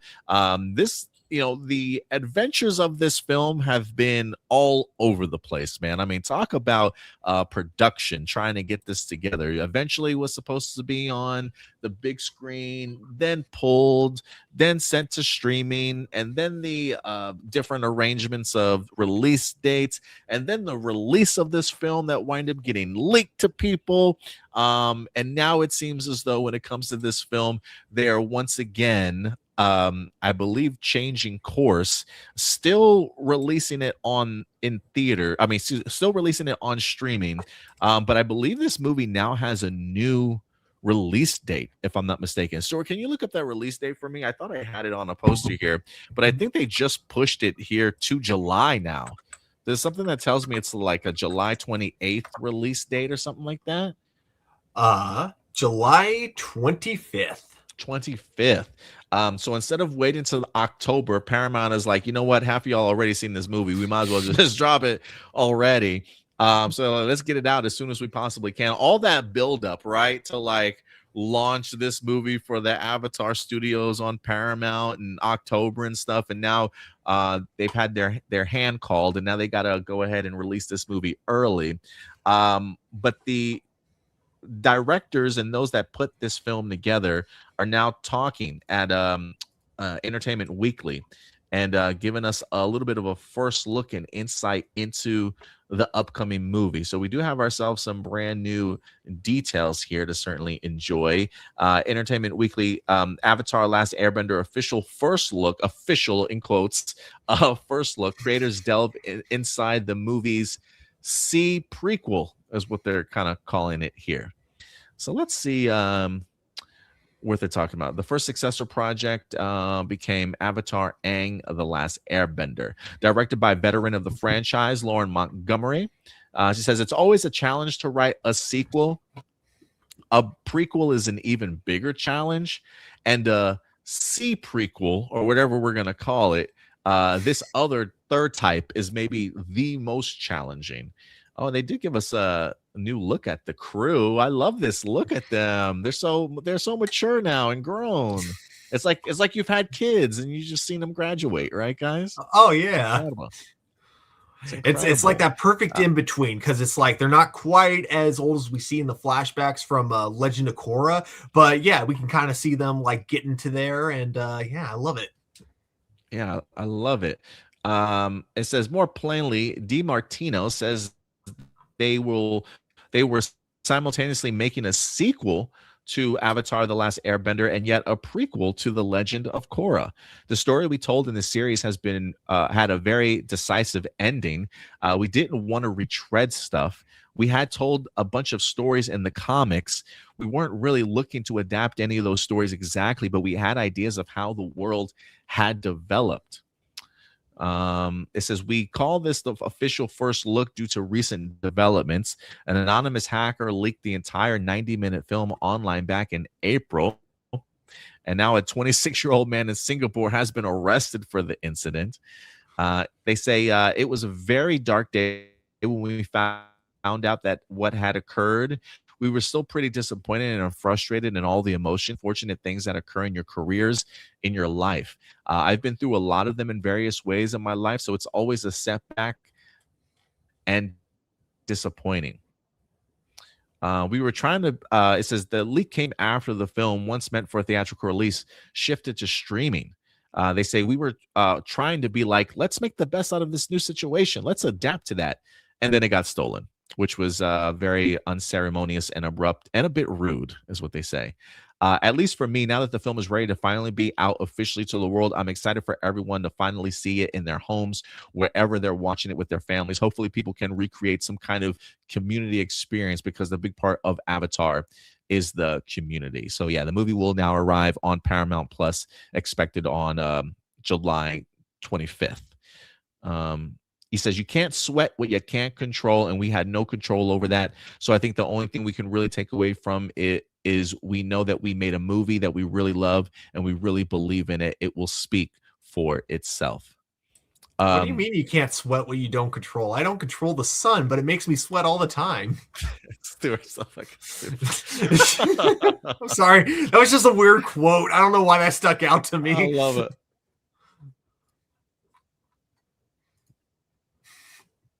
I love it. Here's another image that we got there. I'm trying to also see if I can find this Avatar. What do you guys think so far about what they're saying so far in here? Yeah, like I'm loving what I'm hearing, because again, like this was kind of something similar that they've been doing with the comic books in terms of making it a sequel to Avatar, but a prequel to Korra. There were definitely like a lot of seeds for Legend of Korra that got like kind of planted in the comic books. You know, that definitely like would be way more fleshed out in Legend of Korra. So I'm very curious what other seeds we might see getting planted within this movie itself. Yeah, like I know this wasn't part of what the director said, but I just need to give a shout out to both the animation and the art style, because damn, that looks incredible. It is too bad to like hear they weren't, obviously it makes sense, they were not happy about the leaks, and I can definitely see why, because it definitely takes away from the hype that the film could have had with everyone kind of watching it like kind of simultaneously together in a way, and then talking about it at the same time. But now it becomes this thing of people trying to some people going out of their way to look for spoilers, others trying to go out of their way to avoid spoilers, and it just prevents people from being able to just enjoy the movie the way they could if everyone just were to have watched it all together. But yeah, like at the same time, I mentioned this before, the biggest problem now with piracy, studios don't get to play the moral card anymore. Now that we know where the money goes, how the money gets, like how specifically animators and all the people make their money from it, we realize viewership on streaming services don't matter, because they're all getting paid the exact same amount of money. The only people who are getting paid more or less are the rich producers. So it's like they don't really get to play the moral card when it comes to piracy anymore, because they've already lost that game. So that being said, though, it does make sense that the creators themselves would still be upset about it, because again, it takes away from the really fun discussion that fans could be having about it. And I feel like it's definitely going to weaken the impact. But I also think Paramount holds some responsibility for this whole thing, for taking it out of theaters after hyping it up as being a theatrical release. Looking at this trailer, this looks like a theatrical film. I am still upset about the fact that they took it away from theaters. But I am so hyped for this. I'm going to be renewing my subscription for Paramount when this movie comes out, because, oh my God, it looks so good. I'm going to be honest with you. I am severely upset about them taking this out of theaters, because even with the leak, because other movies have leaked, Demon Slayer leaked, Bleach leaked, and Solo Leveling leaked. If these films can go in and just be the first 3 episodes or the first part of something that's going to air later, in sequence, them leaking Avatar shouldn't matter. I still feel like it would have been Demon Slayer or better than Demon Slayer numbers, because people will go and see it regardless of them seeing, it being pirated and them watching it off of the Blue Bird, or whatever it is. I know I definitely would have did it. I may have or may have not seen this movie already, but I was looking forward to watching it in theaters, and I still would have went and watched it in theaters to have that type of experience, because the people that are going to be watching this movie is people of our ages. It's not really the new age kids and stuff like that. We were the ones that grew up on Avatar: The Last Airbender, not this new generation of kids for watching Teen Titans Go. So they could have easily just went ahead and put it in theaters, and that pisses me off.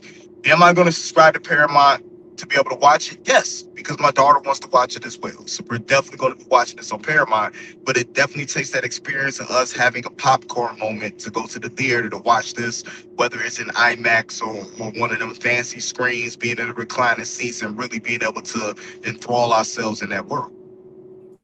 Yeah, I gotta say, we've talked about this before. I am bummed in regards to their choice to not release it in theaters, based off of especially just the popularity that I think a lot of anime has gotten on the big screen. I mean, we're just talking about Demon Slayer being like one of the biggest like box offices for anime in like history or some shit like that, like something crazy.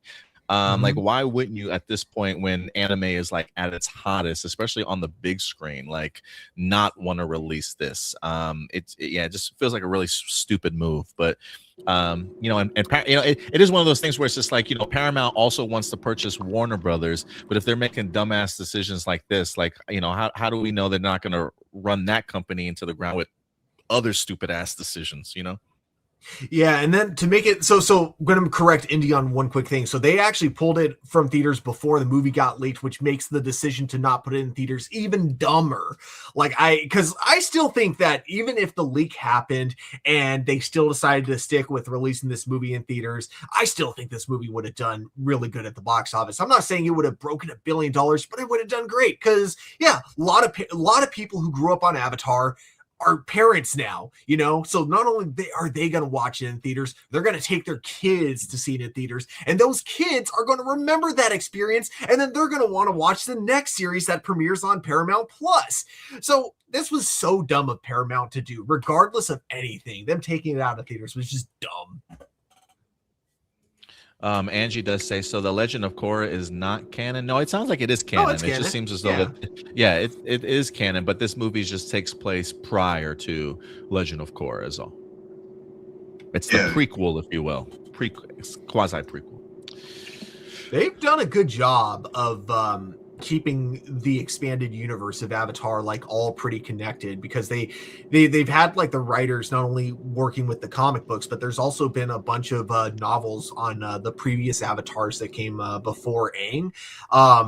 And one tiny thing I will give the Netflix writers credit for is that they actually, being able to write with the now knowledge of the expanded universe that they didn't have, of course, when the cartoon first aired, they do a good job at like kind of implementing a little bit of that into the live action Avatar series. Now, that is me giving it the tiniest bit of praise, because the Netflix series is still shit. But, that is one tiny bit of credit I'm going to give him.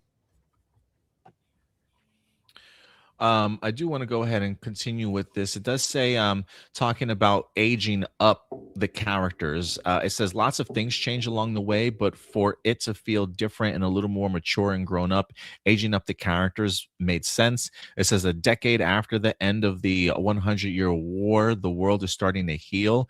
Team Avatar constructed Republic City and a main setting in Korra, in the capital city of the newly found United Republic of Nations, designed to promote unity amongst all 4 regions.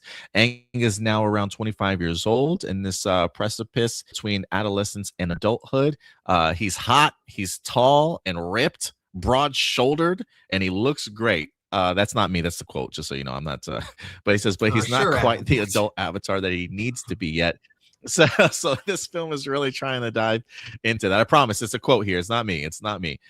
Figuring out what these characters were a decade later wasn't the most daunting task. The way they put it, they say the series has done such a great job of establishing who these characters are. We weren't going to pull any crazy, then now they're different type of mentality. The bigger challenge was fitting everything into an 85-minute film. We couldn't perfectly service every character to the maximum. We really had to make sure that we serviced the story about Aang. And then we get some new other images also. This is a pretty long article. I'm not going to highlight the article in its entirety because there is a lot to certainly go about. But I will say we had more time, we had more money, we had more resources. Was another thing that they kind of talked about in here, and I do believe that they have other things in the works. Like this is not the last of Avatar. I'm see if I can add a last quote here. It was like the last paragraph of this, if I can find it. God damn it, Entertainment Weekly, you're driving me crazy. Can I just scroll up here, bro? Like you're fucking killing me. Oh my god. It says that Aang is just one of a whole slate. I'm working on another thing which will announce when the time is right. So they do have more things that are certainly happening outside of this that they're currently looking to build upon. If you guys have not seen the trailer yet, I do want to play the trailer for you guys. I saw it and I thought to myself, why the fuck isn't this on the big screen, dude? Like, it blows my mind that this is not on the big screen. But let me go ahead and pull up this trailer for you guys if you haven't had the opportunity to see it. Here we go.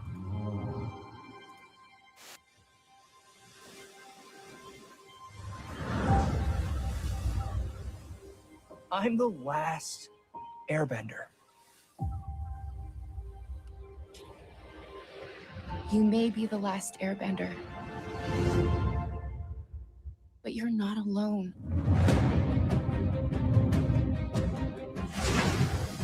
I'm the Avatar. I found allies from every nation. And together, we ended the 100-Year War. Aang, because of you, all of the nations live together in peace and harmony. All except mine. An Airbender. My senses tell me this guy is pretty attractive. What does attractive even mean? Just give me a straight confirmation. Is he attractive? He's very attractive. Huh? What? He is. On the bone structure. No. Hey, you and I can heal the past. Yes!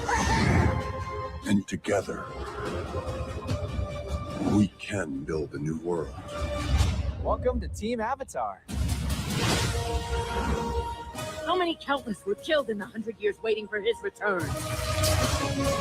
If we want anything to change, we need what the Benders have. Bro. Power. Woo! This isn't the way. We can bring back balance. Peace.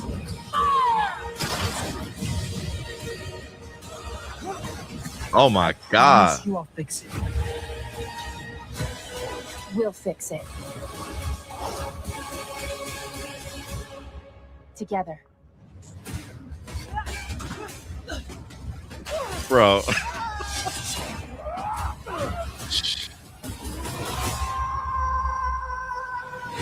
Not duking. Oh man. Bro. Paramount. Look, I got a question. Trailer gives me chills every time. Paramount, how do you watch this fucking trailer and tell yourself, let's put this on streaming? What the fuck? Like this is theatrical experience. Like the animation, the fighting sequences, I mean, the story, I mean, the emotion. How you watch this trailer and you're like, this is built for the big screen. How do you not release this in theaters? And this is why a lot of people argue the point of Avatar not being an anime. Because when it comes to, you know what I'm saying, Japanese culture, they don't even release their films in a lot of theaters over here, and they still do the money they do, but they believe in the product they put out. Like, how do you not believe in this? This to me has better, this has better animation than Demon Slayer. You know what I'm saying? Like the only thing I think that's gonna have better animation than this is the new Solo Leveling. And that's because they're doing some hyper realistic stuff. You know what I'm saying? But the story, all the time that has been put into this series, and what it means to a whole bunch of people that even other countries, you know what I'm saying, fight for Avatar being an anime. You know what I'm saying? Which technically it can't be because it wasn't produced in Japan. But we understand the concept of, you know what I'm saying, what it is. And this is our, let's say this is our greatest fighter. This is our Ryu, you know what I'm saying, that we put up against all the other fighters when we talk about anime. Yeah, dude. Oh, go ahead, Stuart. I'm sorry. I'm so sorry. I will be right back. I got someone at my front door. I gotta let in. Sorry, I'll be right back. Okay, no problem. I was looking at that comment. I was like, "Oh, is somebody at your door? Like, that's creepy. Like, somebody stalking you, bro." Never say you'll be right back. We were just talking about Scream. Yeah, I cannot look. Even as somebody that isn't a diehard Last Airbender fan like that, that didn't necessarily grow up on it. Like, even I can recognize what greatness looks like, dude. And it's just really unfortunate that this movie is not getting a theatrical release because it looks so fucking good. Like, this trailer looks so good. Like, I can see like this is like everything that any Avatar fan would have really hoped for. So we'll see how it does. We'll see if if Paramount benefits from it in regards to subscription count or whatever the case may be. But we'll definitely keep you guys posted in regards to how well it does as we get more information and as the release drops. Again, literally this movie's going to drop in about a week and a half or so, about week 2 weeks or so. So look forward to it, guys. All right, with that one out of the way, let's move on to our next topic as we're going to get into our Star Wars bag, ladies and gentlemen. That's right. Star Wars is in the news. We are looking forward to a brand new Star Wars movie. We did have Star Wars back on the big screen as of The Mandalorian and Grogu. And now we look forward to our next film, which is set to go ahead and be Star Wars Starfighter. That's right. The new Sean Levy movie starring Mia Goth along with Ryan Gosling, Amy Adams. I believe Aaron Paul is going to be in this movie too. Really, really looking for Aaron Pierre, excuse me, from Lanterns is going to be in this movie. And we got some really big updates. Whether or not this report that we wind up getting is going to be true or not, Stuart, we'll definitely have to wait and see. But there are new rumors and reports suggesting the idea that we have not necessarily seen the last of Rey Skywalker, and the idea of her new Jedi Order perhaps being present in this film is now up for debate. Let's go ahead and talk about this real quick. This comes to us from comicbook.com. I believe they got this information from another website. So let's go ahead and talk about it briefly here. Rey's new Jedi Order finally arrives in Star Wars' next movie, according to a new major report. It says, while there's been little word on this Star Wars new Jedi Order in the last few years since the major shakeups over at Lucasfilm, the film's place. Most recent reports have suggested that Rey and the concept of the new Jedi Order won't just be a movie, but rather a central focus of the franchise across multiple projects. New rumors from a reliable source certainly seem to indicate as much, as they claim the new Jedi Order will appear sooner than we think. The rumor is that Star Wars Starfighter will begin the story of the new Jedi Order. Come on, where'd it go? Making Star Wars has been one of the most reputable brands for Star Wars Insider News, and they may have recently put out a series of feeling how Star Wars will incorporate the new Jedi Order in its story. According to the report, in Star Wars Starfighter, Ryan Gosling will play the character Cade, who is described as sort of the Han Solo pirate rogue character, and is possibly a canonized riff of a legend character. The rumored premise of the film is that Cade is the best friend of the father of Flynn or Gray's character, and he had to take the boy to a Jedi planet. So Ryan Gosling may be the friend of this young boy's father, and put on the mission to take him to this planet, this Jedi planet. Come on, why does this always act up for me here? Okay, so it says, I just had it. Interestingly enough, it also said that the reported lightsaber duel in Star Wars Starfighter will be between Pierre and Mia Goth on Adoria, although there are no further details on who Goth is actually playing and whether she could sort of be the dark side villain. A lot of this reporting jives with early rumors about Starfighter and its cast. We also have Amy Adams in this movie. However, it would make Starfighter far less standalone than Sean Levy initially claimed it is, but still enough of an independent lead-in to the next era of Star Wars timeline to be unburdened by the previous lore. Come on, where's this? As you can see already, the story opens the door for a new Jedi Order and even Rey herself to make an appearance in Starfighter. While the report doesn't claim that Daisy Ridley appears in the film, it goes on to lay out more details about the Jedi Order's role in the film, the planet the Order it rebuilded on, and as well as which actors will be seen appearing as Jedi. Aaron Pierre will reportedly play a character connected to the Jedi Sanctuary, which is located on the planet Adaria. It's described as green and lush, East Asian-inspired planet that is full of greenery and mountains, tiki-style huts with hints of technological staples that will be built in as well, like landing pads for ships.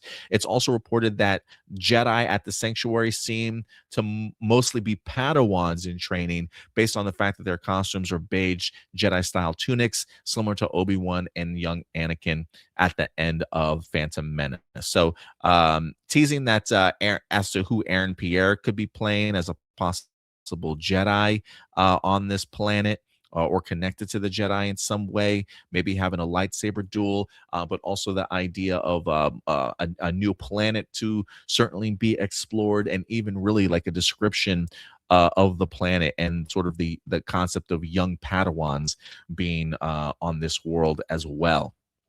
So is this the lead-in to a race? I don't want to say a Rey Skywalker movie per se, but to kind of build upon what came before without necessarily giving Rey her own individual movie here. What do you think about this potential tease, Stuart, when it comes to Star Wars Starfighter and what's suggested, not only the role of Ryan Gosling's character and maybe having to take this boy to the Jedi planet, but also the idea of a new order being built on another planet here? What do you think? Yeah, like if you ask me, it's kind of about time when it comes to like the new Jedi Order. It was something that I kind of wish we had a little more of, like from Episode 9, because it really felt like that's what the Last Jedi kind of set up at the very end, when you had the one kid using the Force for the broomstick, and so it was too bad that instead of having Rey kind of taking what she had learned from the last couple of movies and then passing it on to the next generation, or at least attempting to. Instead, it was her still being a student, acting like she learned nothing from the previous two movies, So that was so it's good to see that we're finally, like, I feel like it's a little bit too, or I feel like, it took a little bit too longer than I would have liked, but I'm glad that we're finally getting to this point where we now have like the new Jedi Order coming up, very similar to what we had in the expanded universe. I like that. And I like that we get if this is kind of the plot line that they're going with, and we're following like Ryan Gosling's character, someone who isn't a Jedi, it is kind of cool that we can still have a Jedi in this film, but still get it through the perspective of just kind of your, everyday guy, or, probably not everyday guy. Like, I'm assuming this guy was like a resistance fighter or something, but regardless, from the point of view of someone who isn't a Jedi, kind of similar to what, uh like almost kind of like what we could have gotten if there was a Jedi in the show Andor. Not saying that I wanted that I want a Jedi in the show Andor, but just saying like in that perspective, that's kind of what we could have had. That's kind of what we could have had, and that's kind of what it sounds like we're getting in this. But yeah, so I think it's again, it's all kind of interesting. But since I haven't seen any footage from this movie, we'll have to wait and see how it all kind of plays out. What about you, Indy? How are you feeling about the potential of the premise of the new Jedi Order kind of being built within the galaxy, and maybe while not giving Rey Skywalker her own movie, feeling her impact and the growth of this Jedi Order within this movie, this bigger movie in Star Wars Starfighter? How do you feel about it? I like it. I mean, I really feel that like she doesn't need her own movie in order to push everything forward. I feel like she'll eventually get one, but not to set up what's going to happen. I mean, because one of the dopest things about Star Wars is it's about lore. So if you hear stories or you hear rumors or some type of tales of this lone Jedi female who's recreating the order, you know what I'm saying? It just builds anticipation to be able to see what happens. And and honestly, to argue against your point, Stuart, I feel like she learned a lot in those first two movies. She learned that if nobody protested, all you had to do is petition to change your last name. That's all you have to do. But I want more Rey. So I honestly liked what they were trying to do with the character. And I don't want Rey to end up in the same bucket as a Jon Snow or Daenerys Targaryen, and where we get left with nothing. You know what I'm saying? Like you have time to redeem that character and show us more. Yeah, I am one. I'm a big fan of Rey Skywalker too. I know she definitely has her haters, and to each their own. But whether or not she needs her own movie, I personally have always felt that she does need her own movie. But I understand kind of in the climate that we're in, do you even touch that?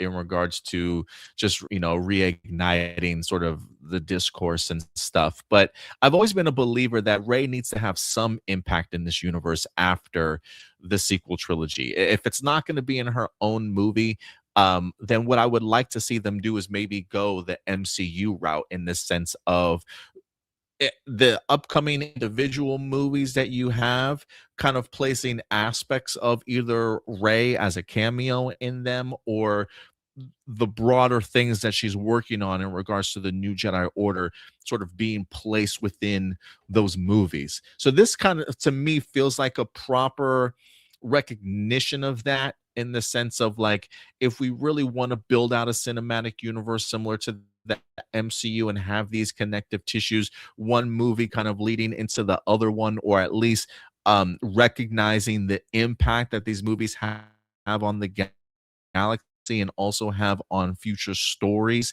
in the Star Wars universe. I really like that idea. Now, this movie has already wrapped, but I have seen workout images of Daisy Ridley as of like 2 weeks ago, doing some kind of training. So I don't know what she's necessarily training for, unless they're doing like some pickup shots to maybe add her into the movie and need her in her Rey sort of hooray fitness era again. I'm not quite sure what they're going to do with that, but I do like the idea of, at least, while I would like this movie to certainly be a standalone and its own thing, if we are moving forward into the future, I would expect that the New Order will be what of a part of it. And I kind of like where they might be going in this particular direction. I just want those connective tissues and those connective pieces to really work and kind of come together. So even if Rey Skywalker may not necessarily be in this movie, I definitely want her. I say put her in the film. If you ask me, like, if I had my choice, I wouldn't mind a small little cameo of her. But having the idea of the new Jedi Order at least being built, kind of off screen, and us coming into a world where the new Jedi Order is still kind of in its infancy. I kind of dig that. So it definitely does kind of work for me in that regards. But I'm kind of looking forward to it, man. Do you think this is true? I'd be surprised if she wasn't at least like in it, like for a cameo, like at the very end. But yeah, I think it's somewhat true, because I think they want to gauge what the fans would be interested in, because like we had the Rey movie in development and then it's kind of like put on ice for a little bit for the time being. So I wonder if this is their way of kind of gauging whether or not the fans would be interested in seeing Rey return. Personally, for me, I'd be okay with them not necessarily completely scrapping the Rey movie, but going somewhere in between with that movie and then the movie that was pitched from Adam Driver with Ben Solo, because I feel like that's the kind of movie I feel like with the right kind of writing, you could definitely recontextualize Rise of Skywalker, kind of the same way the Clone Wars animated show recontextualized the Star Wars prequels. And you could add a bigger appreciation for that movie. Like you could recontextualize in a way where it's like you go back to episode 9, you realize what it's actually building up to with the return of Ben Solo, and you could see it as like, oh, this wasn't so bad in retrospect. Now that we kind of see it leading into, because of this, we got this out of it. Very similar to how I feel about the prequels and the Clone Wars, like how the Clone Wars made me appreciate the prequels a lot more. So that's kind of what I'm hoping we get if we get more Rey in the future. I want them to kind of have a way to kind of recontextualize the way I look at episode 9, so I can look at it with more appreciation instead of constantly looking at it as the one Star Wars movie I genuinely hate. Yeah, it's funny when we did our rankings for Star Wars live action movies. This is always funny that I always laugh every time, because everybody has the Rise of Skywalker as its like least favorite movie on that list. It's pretty crazy to me. But as far as a Rey Solo movie, I always felt that there is a place for a Rey Solo movie, and I really have always been wanting to see one from her. In my head, based off of who we had as the director attached to it, who had done a lot of like documentaries and stuff, there was always a part of me that kind of wanted like a documentary style of Rey Skywalker movie, in the sense of her maybe narrating her own film, narrating like journal entries as she's trying to build up the Jedi Order, her own struggles that she has to kind of come to terms with in regards to how do you teach some of the Jedi teachings that you acquired from was it The Last Jedi, from that tree that Luke Skywalker had. So I really always wanted them to kind of take a huge risk in regards to making it feel more documentary style than a more traditional Star Wars film. But if we're not going to go that route, I do think that it is important to at least show her doing some level of teaching and building and creating this Jedi Order. A cameo, I think, in Starfighter, I think would do justice, or any other future movies, just to establish the idea of like her working off screen. Like, even though we don't necessarily see Rey, I want to see her putting in the work and sort of earning even more that title of Jedi Master, so that by the time we get to something like that Simon Kinberg new trilogy that he's kind of working on, if we are going to be passing the mantle on to a new generation, and we don't necessarily want that to be like a whole new Rey Skywalker trilogy, if we get into that new trilogy, I want to be able to believe that Rey Skywalker has put in the work and really established this new Jedi Order sort of within this galaxy. And maybe you utilize these solo films to emphasize that, So that's kind of where I would like to see it go, but we'll see. Yeah. Couple comments here. Fed, not a big fan of Rey, but he does say Aaron Pierre has a big next year with Green Lantern, Man of Tomorrow, and Star Wars upcoming. He says, yes, I dislike the sequel trilogy, but I like to stream some of the Star Wars TV shows on Disney Plus. Okay, very nice. Yeah. Let's see here. Marcelino says, I hope Pierre and Goth will play aliens, or maybe have Gosling or Adams play aliens. I want aliens as main characters. Well, Ryan Gosling's way too handsome to have him play a alien. So you're probably not going to get him covered in any level of makeup. Maybe I think Mia Goth is already uniquely already has a unique features about her that I don't necessarily know if you need her to be an alien. Maybe some like makeup accents would kind of go a really long way. But I don't know if I'd be interested to see if any of them are aliens in this movie. Marcelino says, I was hoping for zero lightsaber fights and just wanted a break and focus on the pilots. But I'll take it. I need me a good lightsaber fight. And for those of you who forgot, Tom Cruise came into the set of Star Wars Starfighter and directed the at least one of the lightsaber battles that are going to be taking place. So keep that in mind. That's one lightsaber battle I cannot wait to see. Let's see here. Fed says, yeah, alien main characters for sure would be nice. I wish Matt Smith would be main character, not Ryan. That's right. Matt Smith is in this movie. I'm kind of curious as to what his role is certainly going to be. He's talked really highly about Star Wars Starfighter 2, by the way. Remember when he was supposed to be in Rise of Skywalker and then just randomly wasn't?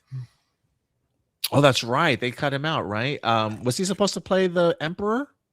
That's what I heard. I don't know if it was ever confirmed though. Okay. All right. Let's see here. What else do we got in regards to? But yeah, guys, let us know your thoughts in regards to Star Wars down below. We got two other topics. I'm glad I got you on today's show, especially also Indy, because we are anime heavy here. Because Naruto is in the news here this week, guys. For those of you who don't know, we are expected to get ourselves a live action Naruto movie. It's going to be helmed by none other than Destin Daniel Cretton. If the name sounds familiar, it should. He was the director for Shang-Chi, and he's also the director for Spider-Man Brand New Day. But he's going to be a busy man, it sounds like, after Spider-Man Brand New Day, because Naruto is not only in the news, but we got some pretty big update in regards to the movie this week. Let's go ahead and pull this up. This actually comes to us fresh off of IGN, if I'm not mistaken. But they talk about the idea that the Naruto live action movie is doing a studio launch worldwide casting search for the lead roles.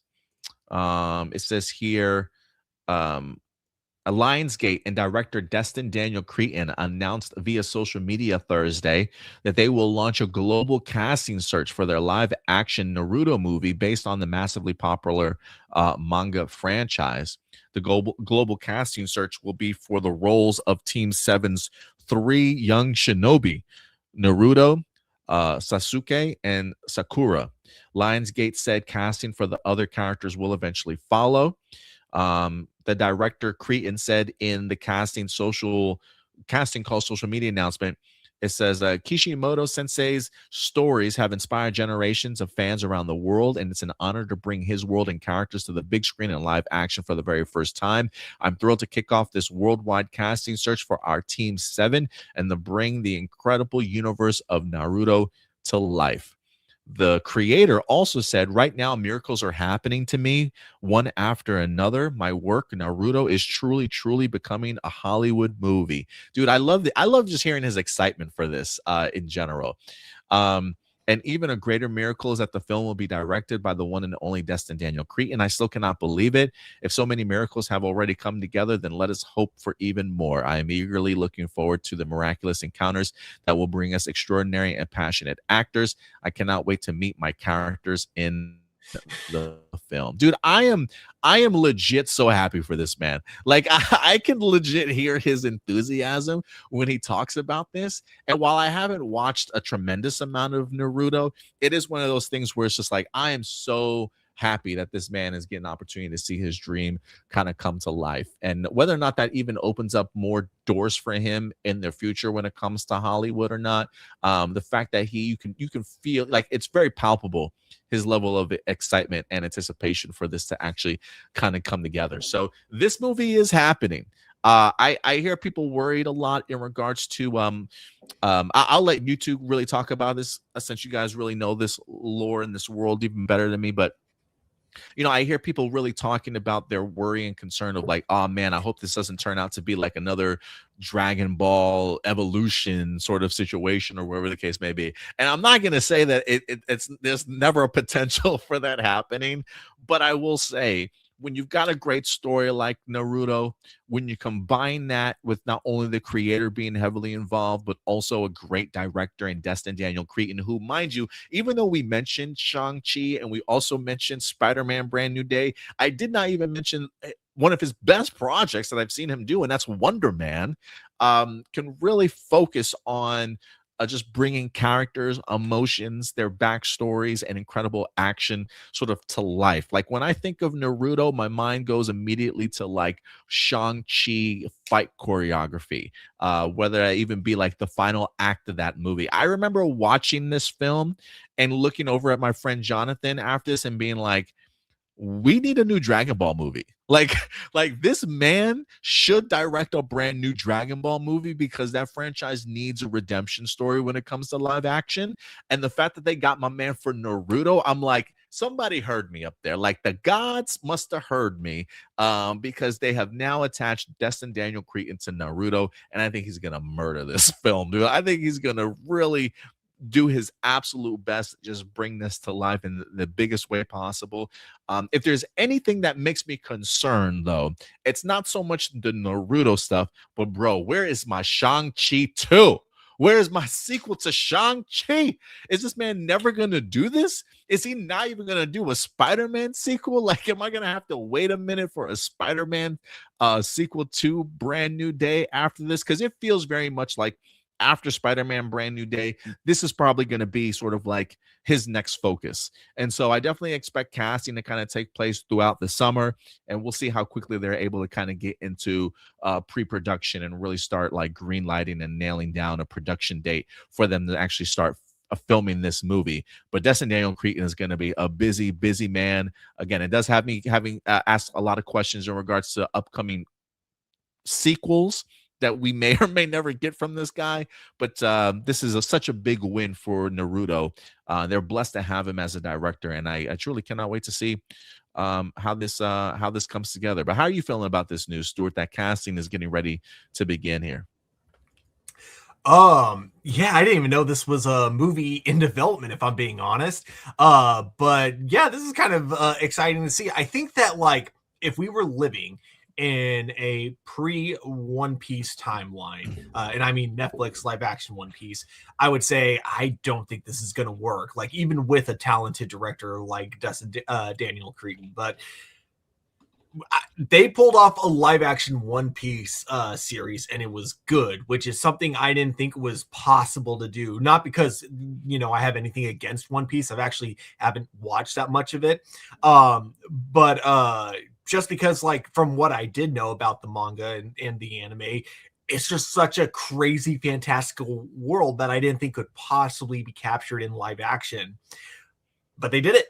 And that's what kind of makes me look at a series like Naruto. And I've seen a little bit of Naruto, not a lot. So I'm definitely not a fan. But from what I did see, I remember enjoying it. I don't even remember why I fell off of it. But yeah, I think that with the, if you can pull off an anime like One Piece, Naruto should be no problem. And we've seen that Destin Daniel Cretton knows how to do fight scenes. He knows how to write characters. And he knows how to make fantastical worlds, feel like something you could actually live in. I mean, looking at, we didn't see much of it, but in Shang-Chi, when we go into the, what did they call it? The other world that they kind of go into, but yeah, when we see it, it looks really cool. So I'm excited to see what he can do when he places an entire like film in this fictional universe. I'm really excited to see visually how this is going to look. Especially like I look forward to kind of like seeing their Mount Rushmore parody, but with the Okages carved in. I'm really excited to see that in live action for sure. Yeah, I think there's a lot of potential with this, and I think they got like one of the best directors you could have possibly gotten for this. And I do like that this is a worldwide casting for the search of the lead roles, so it kind of shows that this movie is definitely going to have a very diverse cast, I believe. Assuming that they really are reaching out all over the world trying to find the right talent for this. Yeah, I'm excited to see how these characters are going to translate to live action. I'm curious visually how much of the anime and the manga he's going to capture into live action, how much he's going to adapt and change so it works more for like a film. But more than anything, man, I'm excited to see these fight scenes. I'm excited to see how he takes some of these iconic anime fights and adapts them into live action. Yeah, this is pretty exciting news. And I love the fact that the manga artist or the creator of the manga is also pretty hyped for this. Something that we got from the One Piece Netflix show, which is again something I really think is cool when the manga artists when the manga creators are like more involved. It's something I wish they did for obviously this was like 2008, and so I feel like, and especially with the writer strike that was going on at the time, I feel like the studio just did not care at all. But it's the kind of thing I wish Akira Toriyama could have gotten to experience during the creation of Dragon Ball Evolution, because Akira Toriyama was a man that loved Hollywood, and I can only imagine, like, I'm sure there was a part of him that was excited to see his manga getting adapted into a movie, and to have Dragon Ball Evolution be the result, like, I can only imagine the disappointment from that.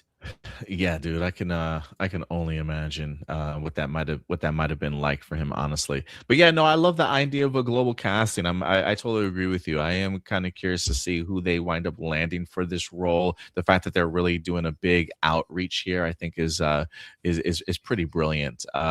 So we'll see, man. I'll keep my fingers crossed. I don't know where Indy went. He kind of dipped out real quick. He was here briefly and then he went back. So maybe we'll be able to catch his thoughts on this a little bit later. But yeah, guys, let me know your thoughts in regards to Naruto in live action. Yes, Blossom, that's right, Naruto in live action. If you've seen the Shang-Chi movie, or if you've seen Wonder Man, and now if you see the upcoming Spider-Man Brand New Day film, that director will in fact be doing the live action movie.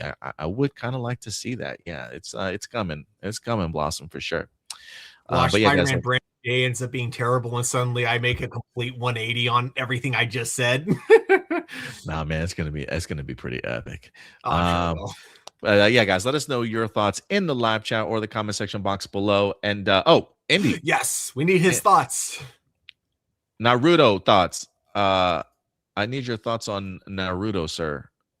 Where'd he go? Did he duck out again? I wonder if he's having issues with the connection while he's on the road. Can you hear me now? Yeah, yes. I hear you perfectly now. Okay, my bad. What am I giving thoughts on Naruto now? Yeah, the Naruto live action. They're doing a worldwide casting search, and the Naruto creator is like super excited. Smartest thing in the world to do. It is probably the second most popular anime of all time behind Dragon Ball. Enough lore as the story is continuing, you know what I'm saying, that they have right now with a whole nother series started, that if it's successful, which hands down, I don't even care if the movie's as terrible as Dragon Ball Evolution. Everybody's going to see a Naruto movie when it first starts. You know what I'm saying? Whether to say it's a good thing or a bad thing. I'm really excited for it. I feel like they have the proper director. I feel like they'll get the casting right. And it's just so much lore in Naruto to adapt that I hope they just take their time and don't try to load it in too much. You know what I'm saying? Don't try to get the whole first series, you know what I'm saying, up to ship it in one movie. Give us give us to the start of the tuning exams. Or, you know what I'm saying, maybe right past the end of the tuning exams where he fights Gara. Like give us something like that. And it'll make, you know what I'm saying, make everybody happy. But I, it's risky, but it's gonna be something that's very profitable when it comes to that risk that's taken. I like it. I like it. Yeah, I think people. It's funny. I think about my little brother growing up, and he used to have the Naruto headband and everything growing up as a kid. I mean, my man was like invested in it, and now he's like in his 30s. I'm sure he'll even come out and check out this film when it winds up dropping. Yeah, I need to. I do remember the announcement of the brand new Naruto animated series that they had. I think I was in the process of like just kicking off Naruto for myself and watching a few episodes when they announced it. Maybe I'll have to go back and like get myself mentally prepared for this one. But I'm excited for this for sure. Yeah, you definitely should. Baruto, which follows his son, is a hard anime to watch with a lot of filler. It's maybe even only, I think it's like over 100 some episodes, and maybe only 30 episodes are canon to the manga. But Wow. the Baruto manga is top tier. Okay. It is top tier. So it's worth checking out. Naruto, like I said, among the generation after us, is the most popular, you know what I'm saying, anime. It's part of the big three: Bleach, Naruto, and One Piece. You know what I'm saying? It actually saved Shonen Jump. You know what I'm saying? Saved manga series. So it's interesting to see that this is the one that got adapted. Although we already had live action adaptations of One Piece. We have the live adaptation of Bleach. The fact that Naruto's the one that's getting the movie just says a lot. Yeah, absolutely. Well said, Indy, for sure. Let's see here. So yeah, let us know your guys' thoughts in regards to the Naruto live action movie. And we got one last topic we're going to try and squeeze in here real quick. I thought it was an interesting one that kind of came across earlier this week. When this movie dropped, I think this movie might have been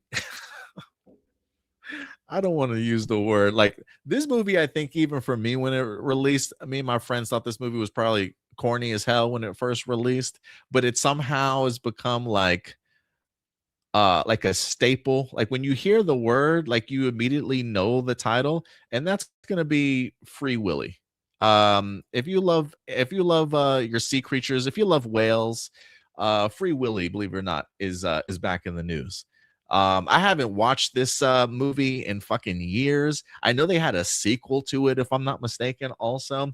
But I'm not gonna lie. I think maybe when I actually ended up watching the movie for myself, I didn't mind the first movie. It was definitely corny, but it was a part of me that actually kind of enjoyed the first Free Willy a little bit. Maybe it was that Michael Jackson soundtrack that just kind of did it for me also. Yeah. But apparently Hollywood is like, let's redo this movie. According to Hollywood Reporter, Free Willy reimagining set at Warner Brothers. Why? I don't know. But apparently they want to do another one. Free Willy is swimming its way to the big screen for a new generation.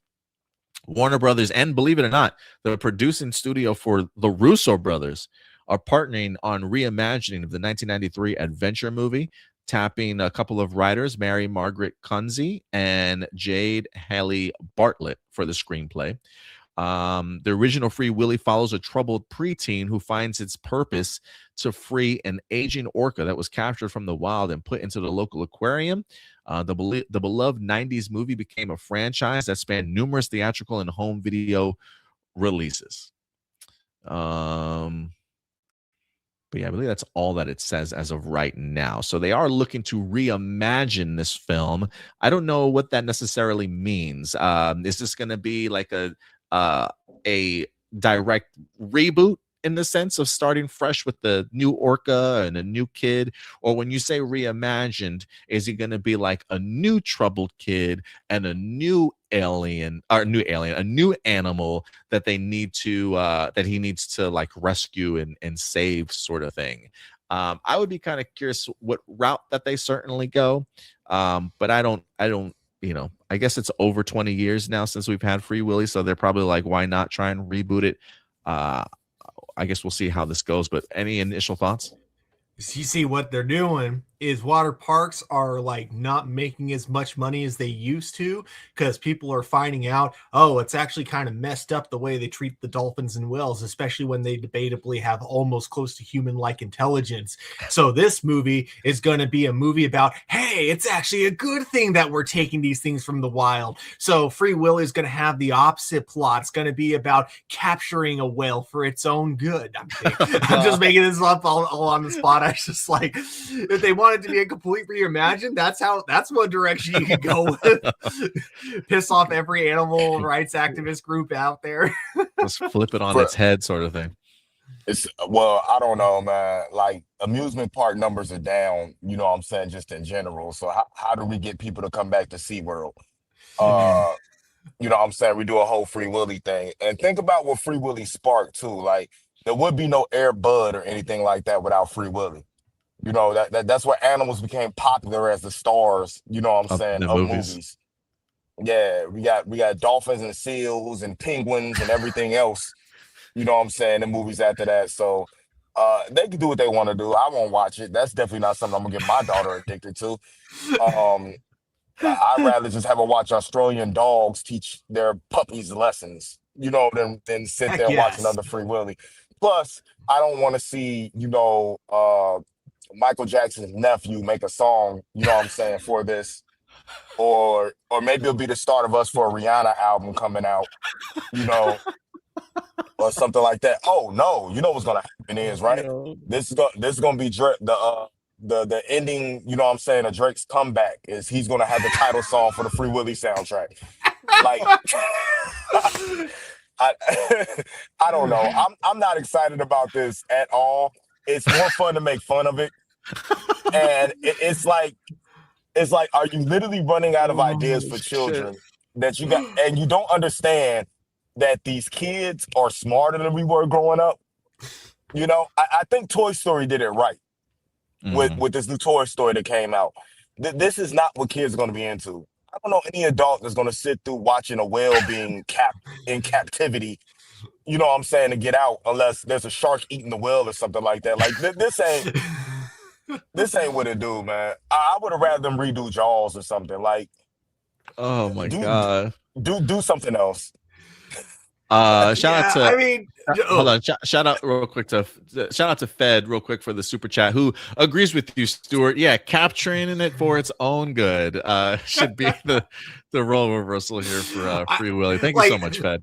Like that would be a terrible movie, but at the same time, it's like, okay, that's an original angle to take with it, so maybe I'd see it. But yeah, I think like to like add to what Indy was saying, it's like, yeah, I kind of agree. Like I just Free Willy just kind of feels like a one and done type of deal. Like it really doesn't feel like something. I mean, I know it had 2 sequels, but you know what I mean, in the sense of like, I don't know how you remake this movie with like, what can you possibly add to this story that the original movie didn't already do, other than the likelihood that instead of having really cool shots of an actual whale mixed with some really cool animatronics, it's all going to be CG more than likely, which is going to cheapen the movie itself, to my opinion. So yeah, I think this is a really lame movie to remake, not because the original Free Willy was lame, but because it's just a lame idea to make today when there's other angles you could take with this that doesn't have to be Free Willy specifically. So yeah, I don't know. I'm kind of. Oh, go ahead, Andy. I'm gonna get myself canceled. I swear I am, because I mean, what is Lizzo gonna play the whale and B2K is gonna do the soundtrack? Oh my god! Oh my god! Hey, to be fair, Lizzo don't look the same. All right, she has lost some weight, Indy. We cannot put her in those roles anymore. Do you hear me? Well, she did. He didn't. She looked like a whale at the Versus in the B2K t-shirt. I mean, it goes along with pop culture. I can't help it. I do. Blossom says totally need to see the originals. I don't think you do, but if you want to, I will say no. I do find myself. I did find myself eventually becoming a little bit of a fan of the first one, in the sense of like I appreciated its wholeheartedness and its charm to it. But yeah, as somebody else in thinking here said that the soundtrack definitely helped for the movie for sure. But if anything, I would be curious as to I think they're gonna not go the whale route. Like I have a feeling like reimagining means there's a new animal that's that's named Willy or whatever. I don't know, but I think they're gonna maybe go a different route in regards to the animal that maybe they have to rescue this time. So I'm kind of curious as to like what endangered species are out there that we can rescue movie wise. Oh my God, Saber! I can politically ruin Free Willy for everybody right now. No. I was gonna say, what? Oh, sorry. I really can, because you have white people freeing a black creature. Oh, okay. I like where this is going. You know what I'm saying? Like that they captured in the first place. Okay. With a Michael Jackson song as the theme to sell in the movie. I mean, I'm sure there's plenty of great, like, okay. What do you do? Reverse it. An albino gorilla in Africa.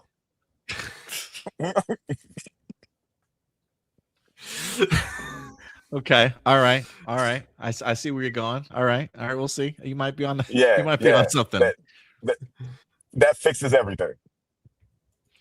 Yeah, I'm sure Michael Jackson has got some type of like song about his pet gorilla that he wrote somewhere that we can use as part of the soundtrack. I'm sure it's there somewhere. What was his gorilla's name? It wasn't Ben, right? Ben was the mouse. Bubbles. Yes. See, I remember that. The reason I remember that is because the chimp in Dragon Ball, the one that King Kai had, his name was also Bubbles. His name Bubbles. It was based on Michael Jackson's. We've lost all of our YouTube viewers right now, so I think we upset some people with the albino gorilla. All right. Last funny take. Last funny take that they will definitely not go with it. All right, is instead of it being a whale or instead of it or anything like that, it's either like a shark or a tiger or something like that. So the ending punchline is that they open the cage to free him and then the tiger just attacks the kids that freed it. Something along those lines. This is a tiger, yeah. I love it. You reminded Fed that his name was also Bubbles. So yeah.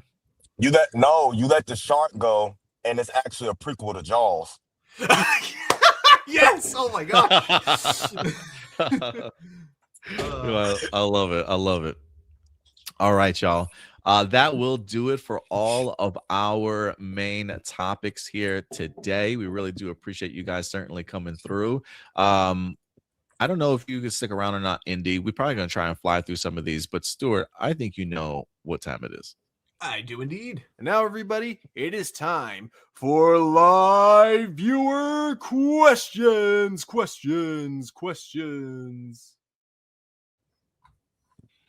I might try and fly through some of these questions, but let me go ahead and pull this up here for live viewer questions. For those of you who have want to know, how do I submit a live viewer question over? Well, I'm glad you asked.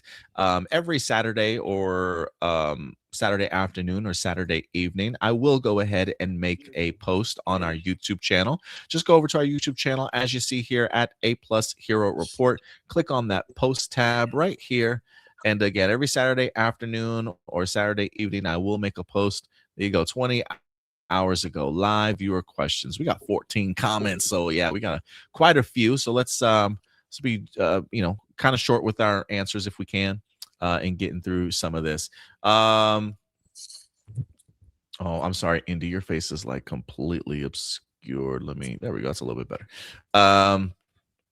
AJ the Morphing Grid, what's up, AJ? I always appreciate you coming through, man, with this Power Ranger take. Ninja Steel, a massive slap in the face to Ninja Storm, bro, is what he says. By strictly duplicating the Mighty Morphin formula under Saban's constraints, Ninja Steel completely ignored the legacy of Ninja Storm by failing to adapt the crossover film Ninja Spring Ninja Festival into a proper legacy episode. The series utilized footage from this film in the episode Gold Rush and the Adventures of Redbot, entirely wasting the chance to bring back Oriko of the Alien Rangers, or even Shane, who was played by the late New Zealand native Pua Magasiva. Furthermore, the 25th anniversary special, Dimensions in Danger, completely omitted any Ninja Storm representation from its returning cast, a sting made worse by the fact that Grant McFarlane, who voiced the adult sensei and played Lothar, passed away in November of 2018, just a month before Ninja Steel concluded. Adding insult to injury, the show cast actor Daniel Singh, famous for playing young sensei in Lothar in Ninja Storm, but relegated him to a nameless mayor rather than utilizing him to honor the franchise's first true ninja season. Given how perfectly the pieces lined up for a legendary crossover, how could the production team let such a massive milestone slip through their fingers? Money.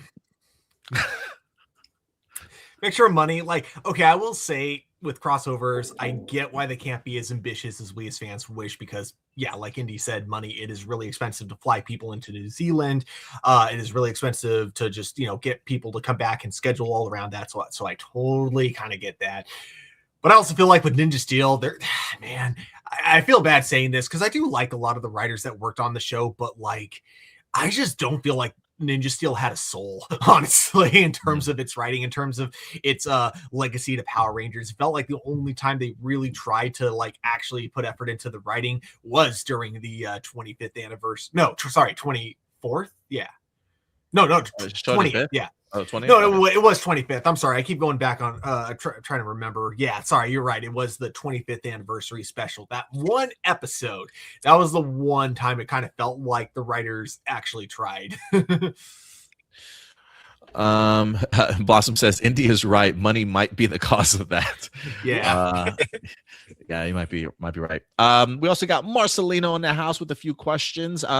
You guys have said that the Acolyte TV shows are no longer allowed to have.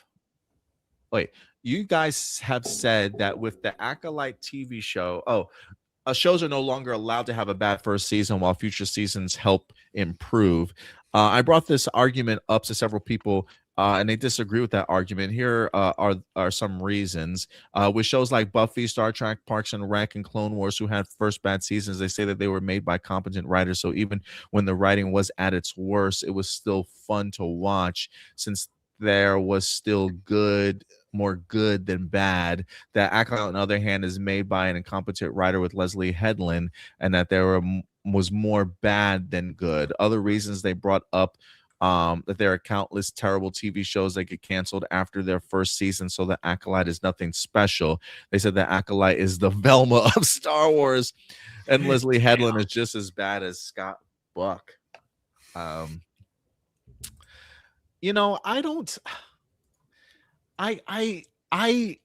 hate this term, incompetent writer. Give me a second here. I want to look something up real quick.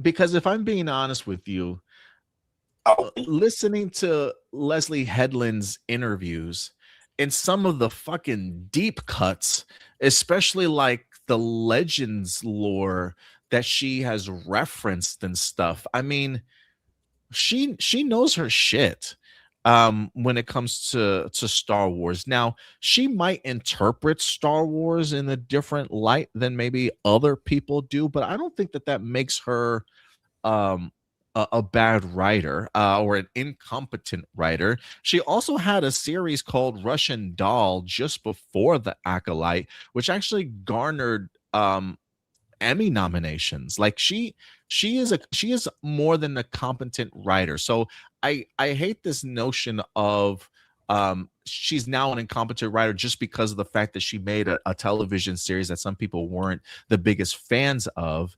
But I think she's more than capable. Now, whether or not you want to say, well, maybe she's just not good at writing Star Wars per se. I mean, okay, if you want to have that argument, I could certainly have that argument. But I've seen her write very competent and enjoyable television series before. So I know what Leslie Headland is certainly capable of. This idea of her being incompetent just feels like something people just want to throw on because of the fact that maybe she's a female writer or something like that, and we want to downgrade the fact of she's not, she's not capable of writing for a male audiences or wherever the case may be. Like if that's the direction that people are really trying to take when they call her incompetent. But I mean, I'm sure some people could probably say maybe Buffy or Star Trek or Parks and Rec and Clone Wars. I mean, maybe they did have some good first things in it. But I still think Acolyte had enough good things in it to certainly have been explored just a little bit more. But I just hate that term of incompetent writer because it just makes me feel like these are people that are trying to put a label on a female writer and really drag her down more than is absolutely necessary to. But that's just me, Stuart. Mm-hmm. Yeah, no, I think it's like, again, while Acolyte was my favorite, I feel like there was definitely, to try and like kind of claim that it was the bad majorly outweighed the good compared to like the examples that were brought up before. Yeah, I don't think that's accurate. I think that like you're kind of going out of your way a lot in a sense of like trying to ignore the things that the show did right, which I think there are quite a few things that it did right. Like you were saying, like some of the deep cuts are really cool. I love the fact that, we get, like, do I think it could have been implemented better with some of it? Yes, but I do love the fact that for one, we get some really cool Knights of the Old Republic's kind of lore in terms of like Jedi mind erasing. We get like what was that metal called? Like the type of material that completely wipes out a lightsaber temporarily. Like that was so cool. That was so cool the way too. it was visualized. And that's a Legends deep cut. Yeah. Exactly. So both of those are Legends deep cuts. And not to mention, this one did come from Disney before. Like, so this was not established in Legends. This was Disney canon. But the fact that we got to see a crystal bleed, which is something that we never got to, see in live action before. That was so cool. Like, we get to hear it described visually, but we've never gotten to like see it like that before. So that was awesome. Yeah. Do I think it could have been better? Yes. Do I think that if the show kept going, it would have gotten better? Yes. Yeah, I agree. Kiki and Lucas says Acolyte should and could have been much better. Absolutely. And I think that's why you bring it back for a second season. Maybe you add more different people to the writer's room. Maybe they pull a Jeff Bezos and they're like, look, you guys better improve, goddammit.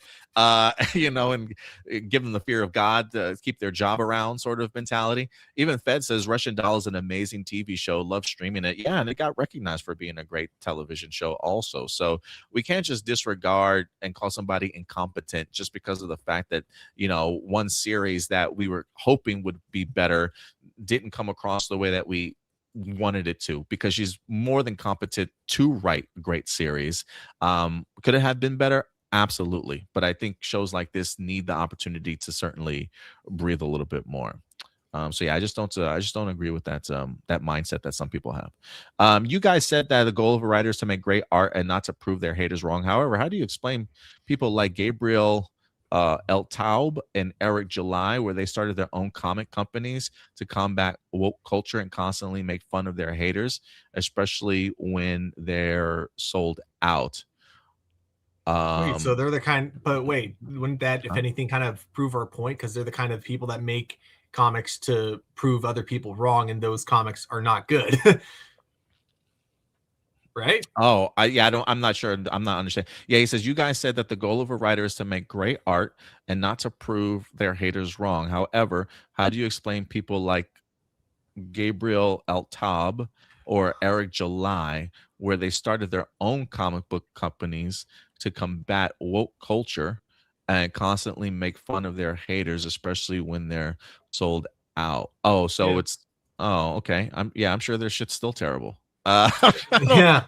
And I'm not saying like as a writer you can't have that goal. I don't think as a writer that should be your only goal. Like your goal should be to make art, and if you end up like if your art and your the goal of proving someone else wrong aligns, then you can have a really good story there for sure. I just don't think that, like, if your only motivation for writing is to prove people wrong about something, I don't think that's necessarily a good starting point.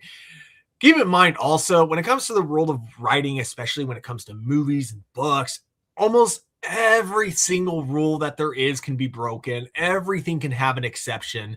But I feel like, yeah, that's kind of what they are at the end of the day. So if there is a writer out there whose only goal was to like prove someone else wrong, but they somehow ended up in doing so making a masterpiece, I would say that's more the exception and not like how it generally tends to go. Yeah, no, I agree. Let's see here. The toxic anti-woke grifters are complaining that the boys makes fun of them, now not realizing that they were always being made fun of. But one big argument that they constantly make is this. They said that the boys in its early seasons was just like South Park, where it would make fun of everyone equally and not take sides.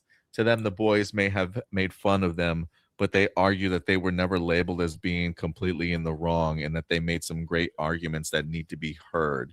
They also argue that being SJW who leans more liberal on the left is just as bad as being someone who denies people basic human rights. What the fuck? That just sounds awkward as fuck in this sentence. Like, that just makes no sense to me. Also, when it comes down to making fun of conservatives or right-wingers, they argue that the show never coded them as Trump allegories, but that it is instead remained vague. To them, they sorry, I thought my bad. Keep going. To them, they always saw the show as trying to appeal to everyone, wherever they lean on the political spectrum. But when it's later seasons, they felt the show was being more biased and was showing favoritism, not being both sides or objective enough. And it was important to bring in conservatives and Republicans into the conversation of diversity performance. Wait. They can't be a part of the conversation of diversity because they don't want DEI, right? So they shouldn't have an opinion on it. As they have great arguments that can combine good arguments on the left while at the same time calling out the opposing for the hypocrisy. When the boys premiered, they talked about it was better than any superhero show on the CW because it never picked a side to be biased towards or shame the other side as bigots. They said that if the show continued down a similar to South Park, then everyone would have liked it and would have finally have been brought to people together and look past their differences. Here's what happened. There's nothing worse than a conservative talking about the idea of wanting to bring people together and look past their fucking differences. Like, that sentence alone is like most contradictory. Most contradictory sentence I've ever heard in my life. But whatever. Go ahead, Stuart.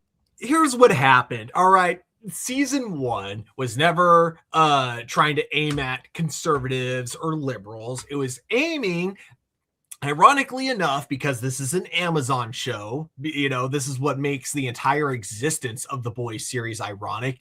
It was aiming at corporates. It was aiming at corporations more than anything else. But here's what happened. See, when the Boys premiered, liberals and conservatives could both agree, fuck the corporations, right? But because the corporations are now the ones funding our politics, our politicians, especially our fucking president, is the one accepting all these bribes, legal bribes, because there's so many fucking loopholes you can go through in order to, legally bribe the fucking presidents. And then not to mention the Supreme Court. Like, you got that one judge who constantly gets bribed through all those fucking RVs. There's a whole John Oliver special about it. It's ridiculous. All right. But because now those corporations fund more conservative values, suddenly conservatives love corporate assholes. Conservatives love getting fucked in the ass and, being told, oh, you guys are just wonderful bitches. We love it. We love that, you're willing to give us all this fucking money and we get to pay you fucking pennies, and yet you're still going to be licking our assholes for this. That's what happened, is that that fucking conservatives started to like getting fucked in the ass. Even though during the events of season 1 and season 2, liberals and conservatives could at least agree, hey, we don't like getting fucked in the ass by big corporates. But all that changed when Trump became president again in 2020. And then suddenly conservatives, in order to not sound like hypocrites, had to go, No, we like getting fucked in the ass. It's fun, you know, Yeah, guys. Give it yeah. a try. So Why do that's we what need a- fucking happened. The boys never. Why do we need living wages anymore, right? Like, well, I rather not have a living wage so that I can suffer. But hey, if this dude's about to make $1 trillion, let me continue to be poor as fuck. Yeah, exactly. So that's what it was, man. Yeah, that's what the boys was always making fun of from the beginning, and then it became more Trump focused because that's what Trump is. Yeah. He's a businessman at the end of the day. He does not give a shit about the country. He doesn't give a shit about anyone but making money for himself and keeping his other rich pedophile friends happy. Okay, sorry. Dear God.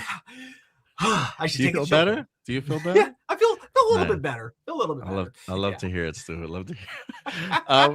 We also got Peg C in the house.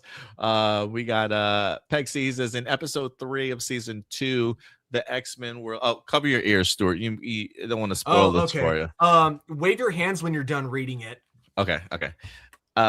In episode 3 of season 2, the X-Men were left to navigate the mission on their own, specifically the struggle of whether to prevent Ensabanor's rise or as Magneto attempted to mentor him toward a different path. Now, following the events of episode 4, we've seen the emotional turning point where Magneto sacrificed himself to save Charles Xavier from Apocalypse. Given that this directly contradicts the mission Mother Ascani set out for them, do you think these massive timeline altering consequences are officially set up the stage for the arrival of Onslaught by the end of season 2? Oh yeah, absolutely. I mean, my man Charles Xavier is about to fucking break any fucking minute now. My man's got the Magneto helmet to himself here. Yeah, he's all shit's about to break loose. The reasoning for Mother Ascani to send these two teams to separate timelines, the future timeline didn't necessarily get the job done as Apocalypse wind up bouncing back to the 90s. And we definitely saw how episode 4 ended up. Clearly, nobody took out Apocalypse the way that Mother Ascani was certainly hoping for. So, yeah, shit's just about to get even worse. Two characters I'm really fond of to learn a little bit more about as we go forward. Not just the Professor X stuff, because I do think that they're definitely leaning towards Onslaught here. But I do wonder if there's even a little bit of like a Age of Apocalypse that might be explored at some point in time, whether that be a season 2 or 3. But also Rogue. You know, I'm really fascinated by Rogue and the emotional turmoil that she's kind of already experienced with the absence of Gambit. But now, concerning the fact that one of her other past lovers or people that she was very fond of and connected to emotionally, and Magneto is now gone, pay attention to Rogue. Pay attention to Rogue and her mindset, and we'll see where it kind of goes from here. But yeah, I'm excited to see how that's explored. All right, here. If Stuart is still around. Yep. Okay.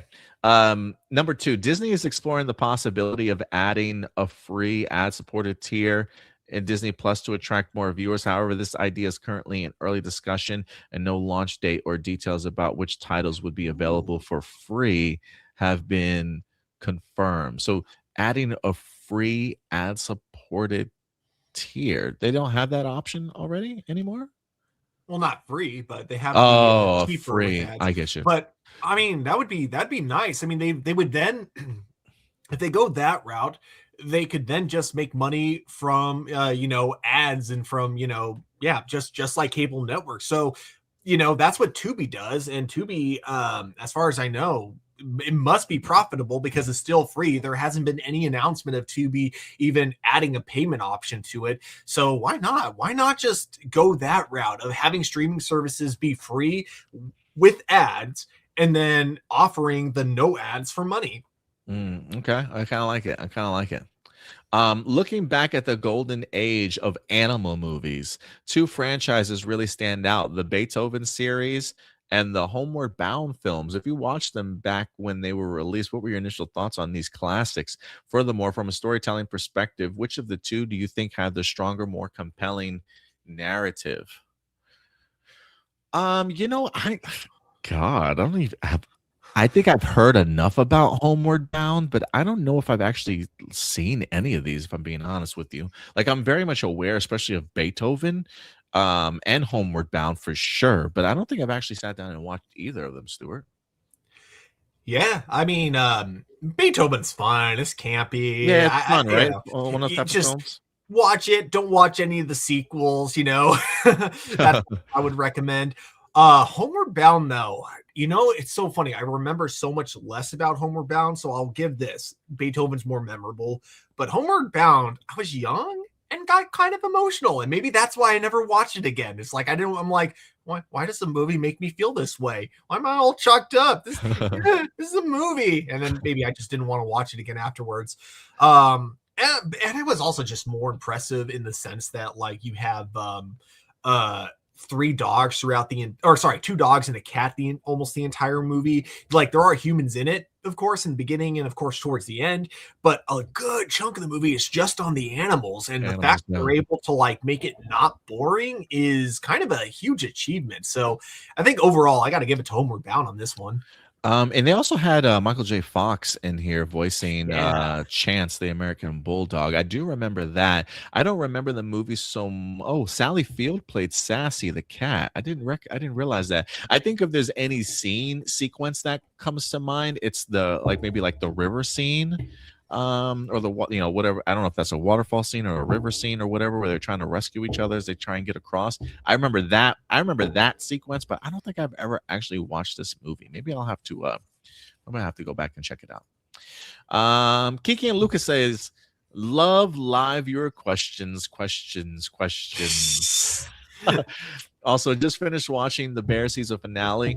Season finale. Seasons 1 and 2 were the best seasons I have ever seen. Have you guys seen The Bear? If so, what did you think? If not, why not? Just finished watching Severance, Widow Bay, and caught up on Silo. Do you guys watch any of those shows? And do you have any recommendations on other shows? So I have not watched The Bear. I've heard plenty about it, though. My girlfriend is currently watching The Bear, though. She's fucking loving it. But I have not watched those other shows that he's mentioned. Stuart, have you watched any of these? I want to watch Severance, though. I have not seen Severance, but I hear a lot of people talk about it. Severance is one of my all-time favorite shows. It is freaking amazing. I think so season 2 of Severance that year was one of the best years for television, I think, just period. I think that was it wasn't last year. I think it was 2024 if I'm not mistaken. An amazing year for television. The Bear, I've only seen a couple episodes on. I do plan to go back to it eventually. I think the problem is, it's like The Pit in the sense of I enjoy what I'm watching, but dear God, I feel stressed because it feels like I'm working while I'm watching this. Like it feels like I'm on shift, Something I find funny though, sorry, slight tangent, but with The Bear, I had a coworker who loved that show, and you knew that she loved the show because whenever I would work service bar with her, she would always refer to everyone as chef. Nice. That was hilarious. But yeah, so I will eventually get around to it. I will say this, 2 shows that I can recommend, or actually, you know what, I'm going to go with the third one. My third one's going to be super weird, but I'll get to that in a moment. But Pluribus, great show by the same guy that did Better Call Saul. Great show, though, and Breaking Bad, of course. And then on HBO, I got 2 shows. One of them is Common Side Effects, an incredible animated series that was on Adult Swim, and season 2 is currently in the works. Mike Judge is an not the creator of the show, but he's an executive producer on it, so he voices 2 characters. So it's hilarious to hear the Hank Hill voice, but in characters that are very un-Hank Hill like. And then the last show I got to recommend to everyone, and I will say you got to kind of get through season 1, even though it's not bad. Season 2 is the main reason to watch this. The Rehearsal with Nathan Fielder. Season 2 is one of the most incredible things I've ever seen done on television. But to really understand why, because if I try to explain it, this podcast is going to go on for an hour. But yeah, I do recommend watching season 1 just so you have the gist of what the show is about. And then when you get to season 2, the turn that the show takes is amazing. And it is, I think The Rehearsal is up there in my top 10 favorite shows. It is just that incredible. Nice. Yeah, I have not seen Silo, but Silo, it keeps coming up on my damn feeds all the time. I keep getting ads for it, so I may have to go ahead and check it out. The premise of it though sounds really interesting. I'm not gonna lie. I kind of wanna check it out now after reading the premise for Silo. If I had to make any suggestions, the one I do like Pluribus. I did like season 1 a little bit. I would say if you haven't watched I haven't watched season 2 of the show yet, but it is up on Netflix. One recommendation would be Beef. I've talked about Beef before on here. The writers that did Thunderbolts, along with the upcoming X-Men movie. They did season 1, which was incredible to me. They got a new season 2 that just released this year on Netflix. I haven't had the opportunity to catch up on season 2, but I definitely plan on doing so. Outside of that, I would also recommend something like Paradise on Hulu if you haven't had the opportunity to see it. Season 2 was a little bit underwhelming for me, honestly, but season 1 quite memorable. I really did love Paradise. But yeah, those would be the 2 that I would recommend. I don't know if I'm watching anything like right now that's kind of blown me away. Maybe I have to think about it just a little bit more. I've been so focused on movies as of late and just trying to follow television series that we want to try and review for the show. But those would be my 2 choices, Beef and Paradise, if you haven't had the opportunity to check those out. But this Silo series is looking more and more appealing to me. I might have to check it out. Let's see here. Jack Villanueva. Did you know that J.K. Simmons never actually shared the screen with Tom Holland during the filming of No Way Home? Despite his pivotal role as J. Jonah Jameson following Peter Parker's identity exposure, Simmons filmed all his scenes in a friend's office. He was brought into the production process much later, with his segments added during post-production, giving his seamless performance. Are there any other actors you find particularly impressive for their ability to deliver a convincing interaction, even when filming entirely separately from their co-stars? First off, I have heard that interview from J.K. Simmons where he says he's actually never met Tom Holland before. He's like, I'm pretty sure he's a nice guy. I'm like, that's so crazy to me that they've never even fucking met each other before, and yet are in like one or two, at least 2 movies, because he's at the end of Far From Home or something like that, in like the last sequence. But yeah, that is kind of bananas. If I had to give anybody, I would probably say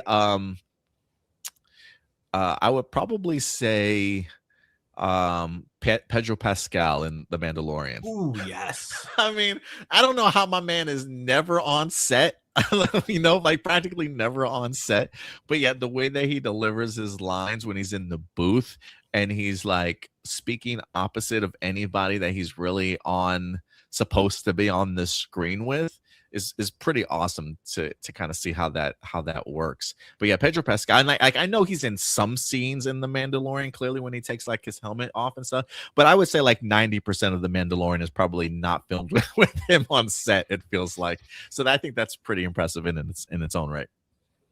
I gotta give credit to you gave the good answer, so I'm going to give the funny answer.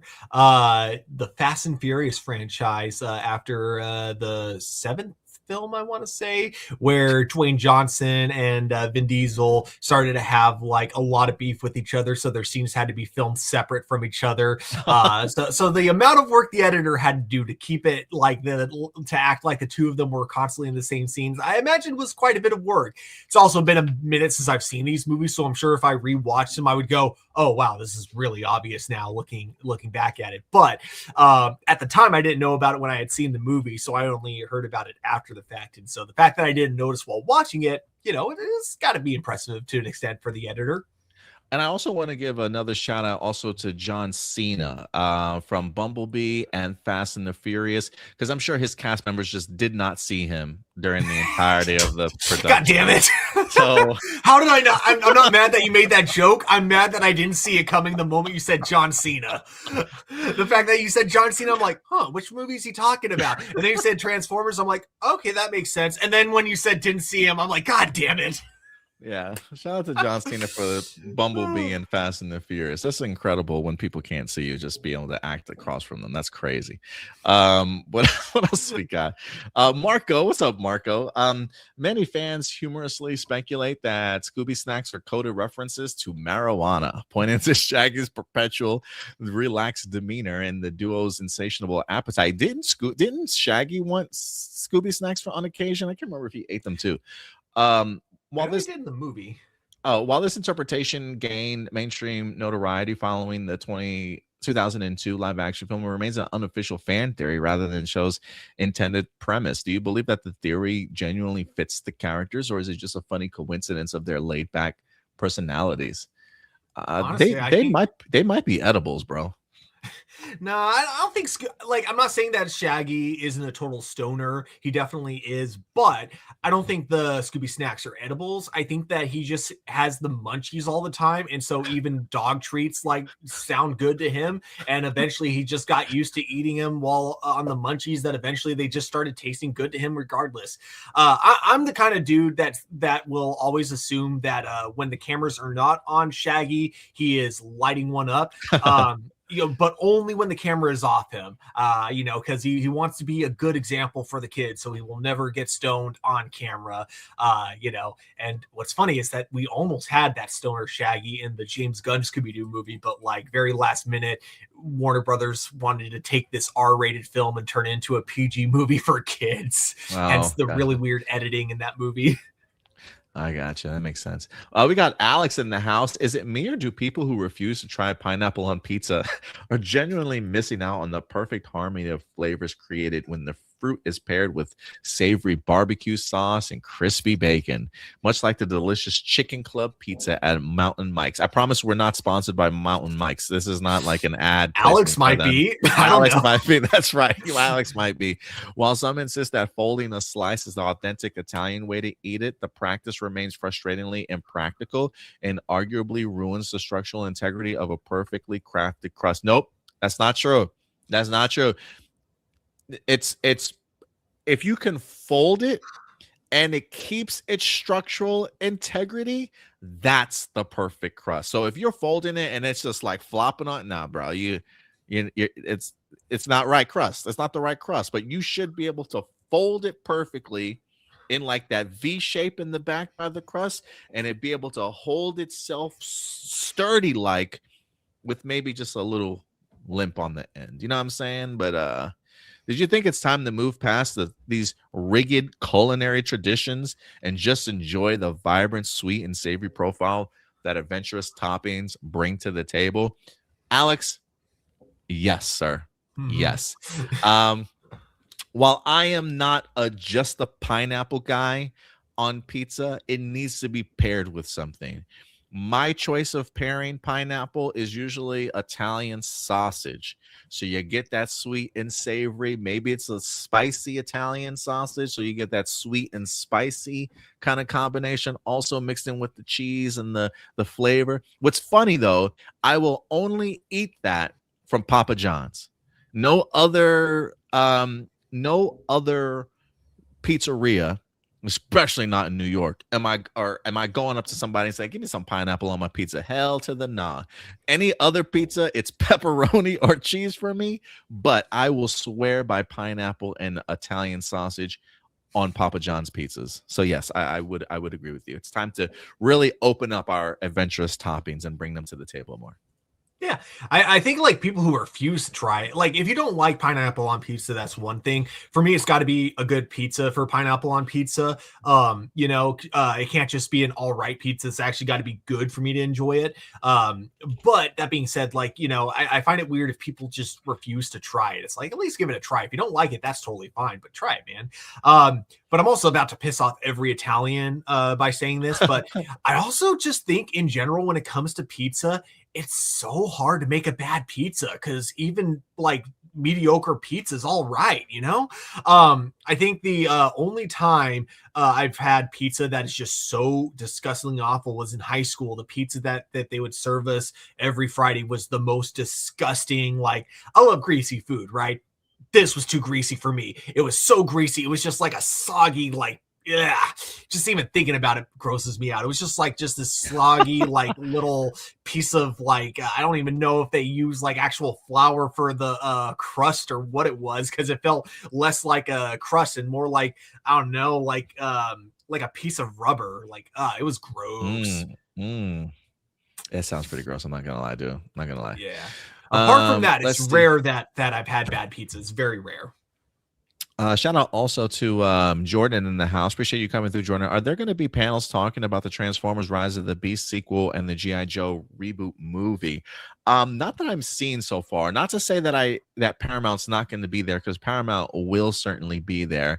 I just don't know if they have a panel that's specifically for Paramount Pictures in the future. I don't necessarily even know that if they know the direction in which that they're going. Last week we did talk about it. If you want to know, we did have a G.I. Joe reboot section that we talked about last week's show.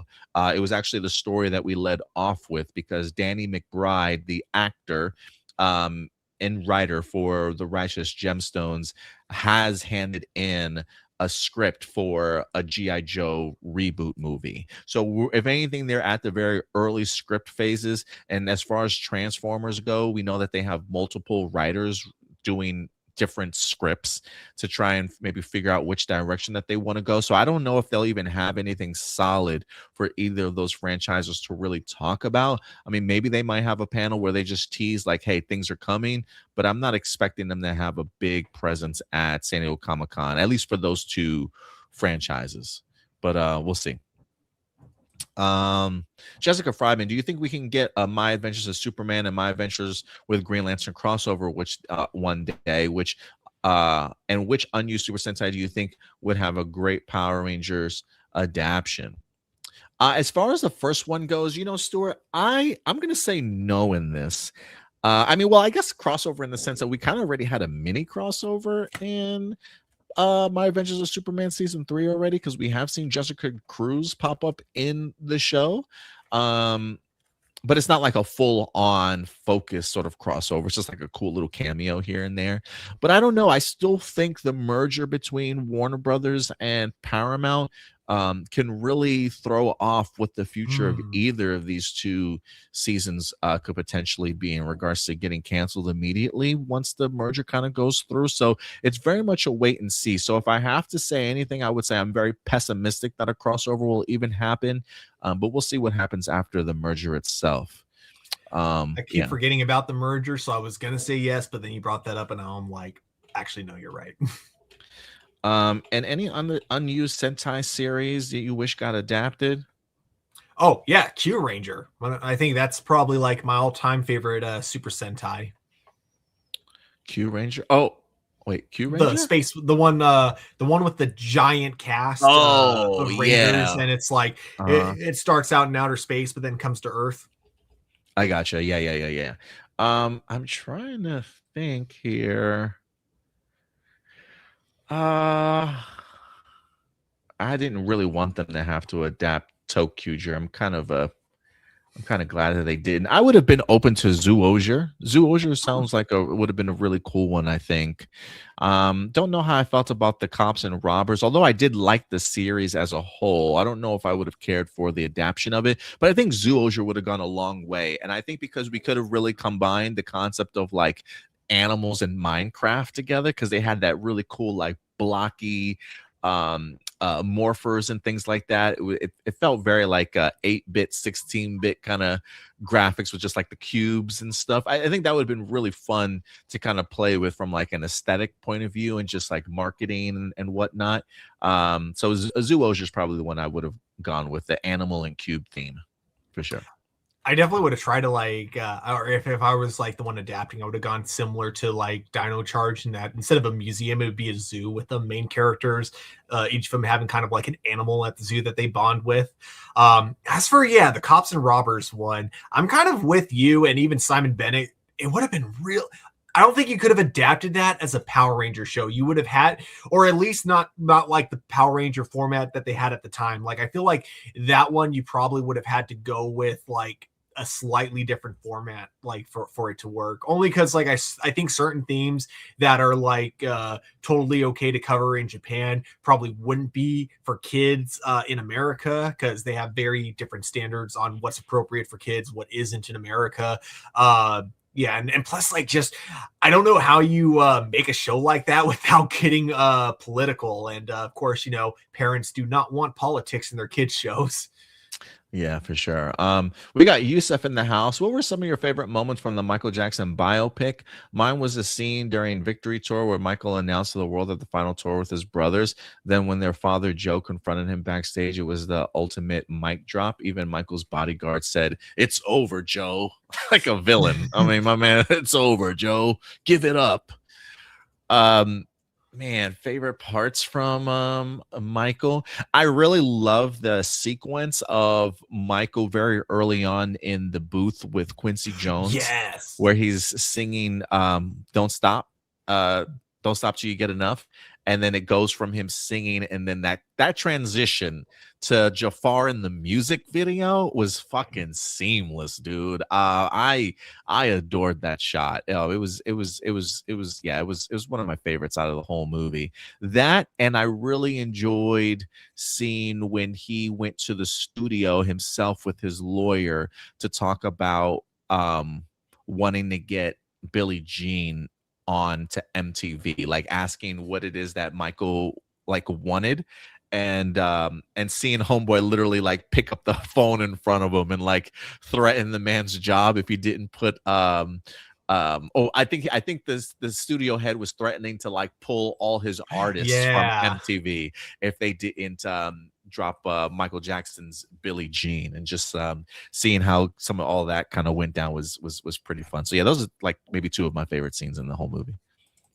Yeah, I definitely think the finale was my favorite, and then almost any concert scene that we had in it, I think were incredibly well filmed.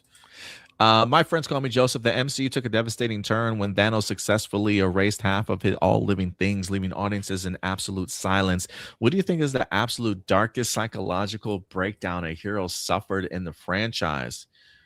What do you think is the absolute darkest psychological breakdown a hero suffered in the franchise? Would the series have been better off keeping its lighter tone, or did these tragic risks make the story stronger? Was using a lighter tone for the MCU one of the reasons why several recent films and shows have been underwhelming?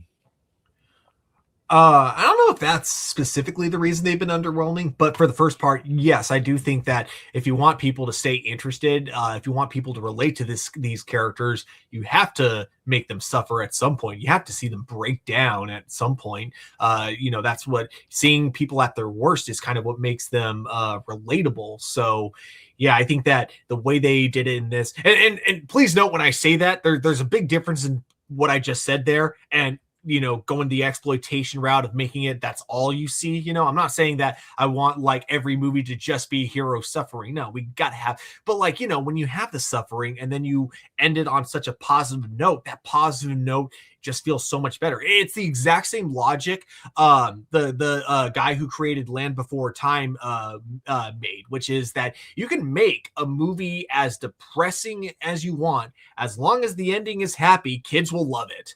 And I think that applies to superhero films too, especially with the Marvel Cinematic Universe. I think that they can make their movies as dark as they want, as long as the ending is as long as we have a happy ending or an ending that gives us optimism for the future. I think that's what will keep people watching. And I think the Avengers, Infinity War and Endgame were examples of that. I also think Spider-Man, even the way they ended Spider-Man, even though everything seems all lost for Peter Parker, the fact that he keeps going, and the fact that he doesn't let this huge downside to him, stop him from being Spider-Man in the end. I think that's enough to give people hope and make them want to keep watching these films.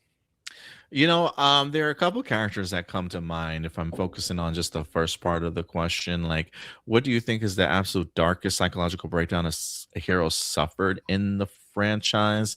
There are two characters that definitely come to mind for me. And if you guys have any, I would love to hear your thoughts in the comments. But the one that just jumps out to me immediately is Thor. his journey in Endgame was like, was it Endgame where Fat Thor? Like when we get to Fat Thor? Yeah, when he gets super depressed and Yeah. gains so much weight. Yeah, dude. Like from the guilt that he puts on himself from not being able to kill Thanos, and like all the heroes being disappeared, and him really blaming himself to the death of his mother that he's got to reconcile with, also by going back into the past and kind of talking with her. Also, like his journey for me was like super dark, and just kind of seeing how Chris Hemsworth as Thor really navigated that grief and that guilt, and how he coped with it. I thought was pretty dark, and I thought they handled it really well. Another person would probably be Tony Stark. The revelation of his mom being killed by Bucky, like just that whole sequence between him and Cap and Bucky in Civil War was just, for me, I even felt fucking betrayed by Captain America, bro. Like going into that movie, they're like, choose your team. Are you team Cap or you team Iron Man? I'm like, team Cap all the way, baby. And I'm sitting here watching this movie, and he looks at Cap and he's like, did you know? Did you know? And I'm like, Cap, tell me you didn't know, bro. Tell me you didn't know, bro. And then he says, yeah, I knew. I'm like, no. Like even I felt betrayed by Captain America then, dude. Like I really did. But there's so many, I think, like Scarlet Witch, I think you could say, for her also. There's a lot of characters, but those are the two really that kind of come to mind for me. Marcus, what did the latest TMNT animated series do better than the live action Michael Bay film? Conversely, what did Michael Bay's film do better than Bay's own Transformers films? Oh God. Oh, I actually do have an answer for both. Okay, so the more recent Ninja Turtles movie gave us characters that actually, that aren't just like more caricatures of the Turtles. Like they actually feel like they took the base structure of the Turtles and they actually built on them, rather than just taking like, the theme song from the original Turtles like Michael Bay did. Leonardo leads, Donatello does machines, Michelangelo's a party dude, Donatello or Raphael's cool but rude. And that's all they had going for them in the live action movies, to my opinion, were those personalities. Whereas I think in the new one, they had a lot more depth other than that, but they still had those personality traits, You talking about the Mutant Mayhem? Yeah, Mutant Mayhem. Okay. Gotcha. They had their depth went beyond the personality traits that we all know the Turtles for. Whereas Michael Bay, I feel like they didn't. I feel like their characters were very one note. They were the characters from the theme song, and that was it.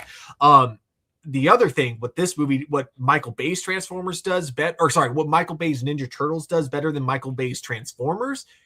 I actually laughed quite a bit of times watching both TMNT movies from Michael Bay. Like, they're not good movies, but they have their moments that actually do make me laugh. Whereas, like, all the jokes from all of his Transformers movies are just so bad. Like, it's like a toddler who's trying to pretend to be a frat boy, essentially. It's not good. No, it's not good. Nathaniel, what do you think about the live action Naruto series currently in development? How did you think it would work, and which previous live action adaptations do you think would serve as the best inspiration? Also, can we all argue that the live action Dragon Ball Evolution was abysmal? Just like M. Night Shyamalan's The Last Airbender film? What was more abysmal, do you think? On the abysmal meter? Okay, I think Dragon Ball Evolution was worse than The Last Airbender. I think if I saw The Last Airbender with no knowledge of the cartoon, I would have been like, it was all right. Whereas Dragon Ball Evolution, it fails as a movie and it fails as an adaptation. Last Airbender is just boring if you haven't watched the animated show. It's not good, but it's not like so bad. It's not like Dragon Ball Evolution's level of bad. Which honestly, okay, sorry, one last thing I'll say, which honestly might be against the film, because I think Dragon Ball Evolution is more memorable because of that. So maybe Dragon Ball Evolution is better in that sense. It's more memorable. You'll laugh a lot more because of how over the top bad it is. Whereas M. Night Shyamalan's Last Airbender is just, Yeah, I think for me, the one thing that just immediately makes me know that Dragon Ball Evolution is worse than the last Airbender. It's that scene from Dragon Ball Evolution where Goku literally slides his head across the top of the car as he's fighting. My man literally is just on his head, smiling as he just slides across the car. I'm like, bro, what is happening right now in this fucking? Yeah, it's it's pretty brutal, pretty brutal. As far as what do I think about the live action series, again, this is coming from somebody that hasn't really done a lot of Naruto animated series stuff, but I'm excited for it. Like I legit think that this is going to revitalize. Well, I don't know if it can revitalize it or if that's even a thing as of right now, but just the idea of doing successful live action adaptions of anime to the big screen. I think having Destin Daniel Cretton attached to it along with the original creator, I think it'll give I think it's going to do great and give a lot of people hope that yes, we can do this. We just have to find the correct creative team in order to kind of bring these things to life. And I think Destin Daniel Cretton has already made that blueprint with something like Shang-Chi. But I think he's also going to do it again with Spider-Man Brand New Day. But yeah, so I'm excited for it. And then last but not least, Zachary, have you seen the new Supergirl movie by James Gunn and the Masters of the Universe film? What did you think about both films? Did they make a huge, significant impact on their respective universes? And what are your thoughts on both underperforming at the box office? Does this mean the future of James Gunn universe if Supergirl does not make back its budget? Is it true that once this tenure is over, the rest of the films he has planned will be canceled? This is the segment of the fan base that doesn't trust the new DCU because of how the old DCU was handled. So yes, we both have seen both Supergirl and Masters of the Universe. I legit think when I think back on our scores from it, I think Masters of the Universe actually ended up with a higher score than Supergirl. I think maybe from both of us, Stuart. I can't remember.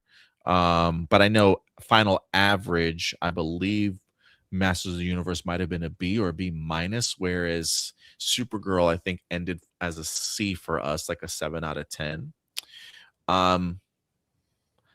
I think the Masters of the Universe probably had more significant impact on their respective universe, despite it underperforming, just because I think the mindset of what Amazon wants to do with that franchise might be a little bit different than what the DCU has planned. Although I have heard them say that Supergirl still plays an integral role, especially in something like Man of Tomorrow. So I mean, I think they both work well for their universes. Like for me, to me, it makes Supergirl one of the more complex characters in this world.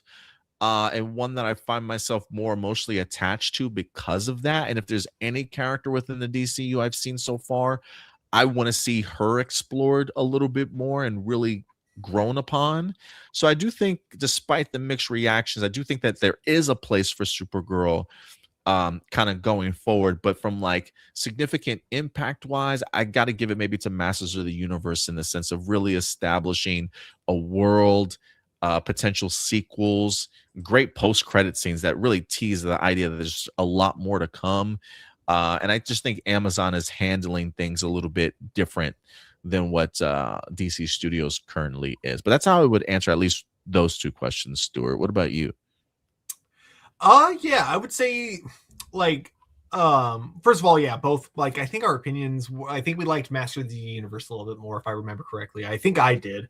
But like, as for their impacts, I think obviously Masters of the Universe has the big impact as it's the one that started its universe, and it seems that Amazon is pleased, even though it didn't do the numbers they wanted. It seems like they're really more interested in just continuing the franchise on Amazon Prime, so they saw it as like a success regardless.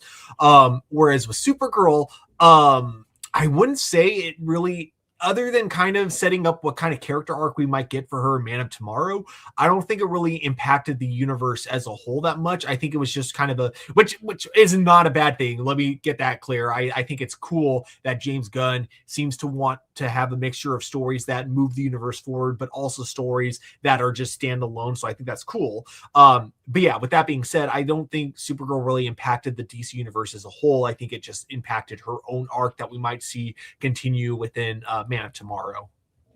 As far as what does this mean for the future of James Gunn universe if Supergirl does not make its budget back, I think it's fine. I don't. I think the universe is just fine. We still have Lanterns, we still have Clayface, we still have Man of Tomorrow. I think all those, it'll be an easier kind of looking at things in hindsight after those drop. If they're well received, I don't think we're having this conversation come next year. But if these other things continue to not necessarily stand up to merit, then I can see maybe people being a little bit worried. Is it true that once his tenure's over, the rest of the films he's planned will be canceled? Not that I'm aware of. I don't know. I know he said he talked about having like a 10-year plan, but it's this merger, bro. It's this merger that's really leaving things up in the air. It's one of those things where it's like, Paramount has come out and said that they have no plans on firing him and Peter Safran, that they plan on trying to keep him around. So, if you want to choose to believe that, that's fine. I'm still trepidatious about taking their word for anything. And then secondly, it's just the idea of what does James Gunn want to do? Is he happy with what he's been able to create? Does he want to continue to stick on board and create more films? Because from what I've heard, his contract may be up in 2027 after Man of Tomorrow. So does he give them sort of an outline of where he wants to go? And then once he departs, they continue to pick up his mantle and put somebody else in that role and continue that universe from that point forward? Or my thing is, just James Gunn even want to be there? Does he even want to work really with David, the Ellisons and Paramount, considering just how much they've sort of bent the knee type of thing? So I am kind of curious as to how James Gunn feels about all of it. But my thing would just be, if James Gunn does decide to stick around, they cannot worry about the end result of Supergirl, it being its only second movie out of the gate. I think that they would want better momentum, but if they react to how Supergirl did, they may end up making the same mistake that the DC EU wound up making when Batman versus Superman wasn't as well received, or had mixed reviews, if you will, in regards to how people certainly felt about it. And that movie made $750 million at the box office, if not more. And they still decided to go ahead and just like take an axe to it, and do something significantly different kind of moving forward. And we see how that turned out for them. So I don't want to see just the falter of Supergirl be an indictment on the entirety of the DCU going forward. I think they should keep their head down, continue to focus, and make any changes necessary to any projects that they're currently working on to better improve them. So I don't see them being reactionary, but I am curious as to what this merger will do. Yeah. That's kind of what it all comes down to, is that even if they say they want to keep him around in 2027, I would not be shocked if they suddenly had a complete 180 and we're like, yeah, we're going new direction. We're bringing Zack Snyder back, which I know that's what all the Snyder Bros want. And it's so funny. Like, Zack Snyder cannot post a single like comic book photo on his Instagram without people suddenly going, oh, is he back? Is he back? This is a hint. And I find it even more funny that like he and James Gunn have taken photos together and have both on like the record said like, yeah, there's no there's no like bad blood between us, and yet people still want to pretend that Zack Snyder and James Gunn absolutely hate each other's guts. It's hilarious. But if I'm being honest though, if I'm James Gunn, I'm picking up the phone and I'd be like, hey Zach, can you do me a favor, bro? Can you stop fucking posting photos of Henry Cavill Superman? Like, can you stop posting behind the scenes shit of your DCE universe? Because you just continue to keep yourself in the fucking news while I'm trying to make these movies, bro. Like, you're really like, if they are friends, that's cool. But like, out of respect for James Gunn, if I'm Zack Snyder, I'm not posting this shit anymore, man. Like, get over it, move on. Like, I don't know why he continues to do it. It's things like that that allow the narrative to continue. You know what I mean? Yeah. He's not doing any favorites. I think it's because like his Rebel Moon series didn't work out the way he wanted it to, so now he's like, crap, can I come back to the DC universe, James? Yeah, maybe. And this is coming from a guy that actually appreciates Zack Snyder's DCU. Like I really was a fan of Man of Steel. I liked the Batman versus Superman extended cut. I think it works great in that form. It's an okay film. But his Zack Snyder Justice League cut for me is like epic on so many levels. Like I might like it more than other people because I kind of put it up there with the feelings that I got of watching the first Avengers film for the first time. Like it's kind of equivalent to that for me, at least. That might be blasphemy for some people, but his time is done. Like I'm over it. Like I can appreciate what he did as a trilogy for these films, but it's over. Like let's just move on and give this other man an opportunity here in James Gunn. But we'll see. We'll see if we'll see how they right the ship. Again, we got Lanterns dropping in August. Clayface, I think in like sometime in September or October or something like that. And then Man of Tomorrow next year. So I think a lot of course correction time and a lot of good positive press for the DCU possibly awaiting us. So yeah, come 2027 around this time, Stuart, we may not even be having this conversation about, oh, but Supergirl, you know? Yeah. But yeah. We shall see. But yeah, guys, thank you so much for certainly joining us here today. That will do it for our live viewer questions. Tomorrow, if anything, Stuart will at least be watching Evil Dead Burn, and I will be trying to check out The Invite. So if anything, at least 2 movie reviews for you guys tomorrow. So join us tomorrow live, probably around 8 o'clock or 8:30 Central Time for our Let's Talk Movies, or possibly the Monday matinee or movie Monday matinee. I'm not quite sure. We'll continue to work on it for you guys. But join us tomorrow as we give you our final grades and thoughts on both Evil Dead Burn and The Invite. Stuart, if people want to find you on social media, where can they find you, sir? Guys, find me at TurboStew01 over on Instagram and Letterboxd.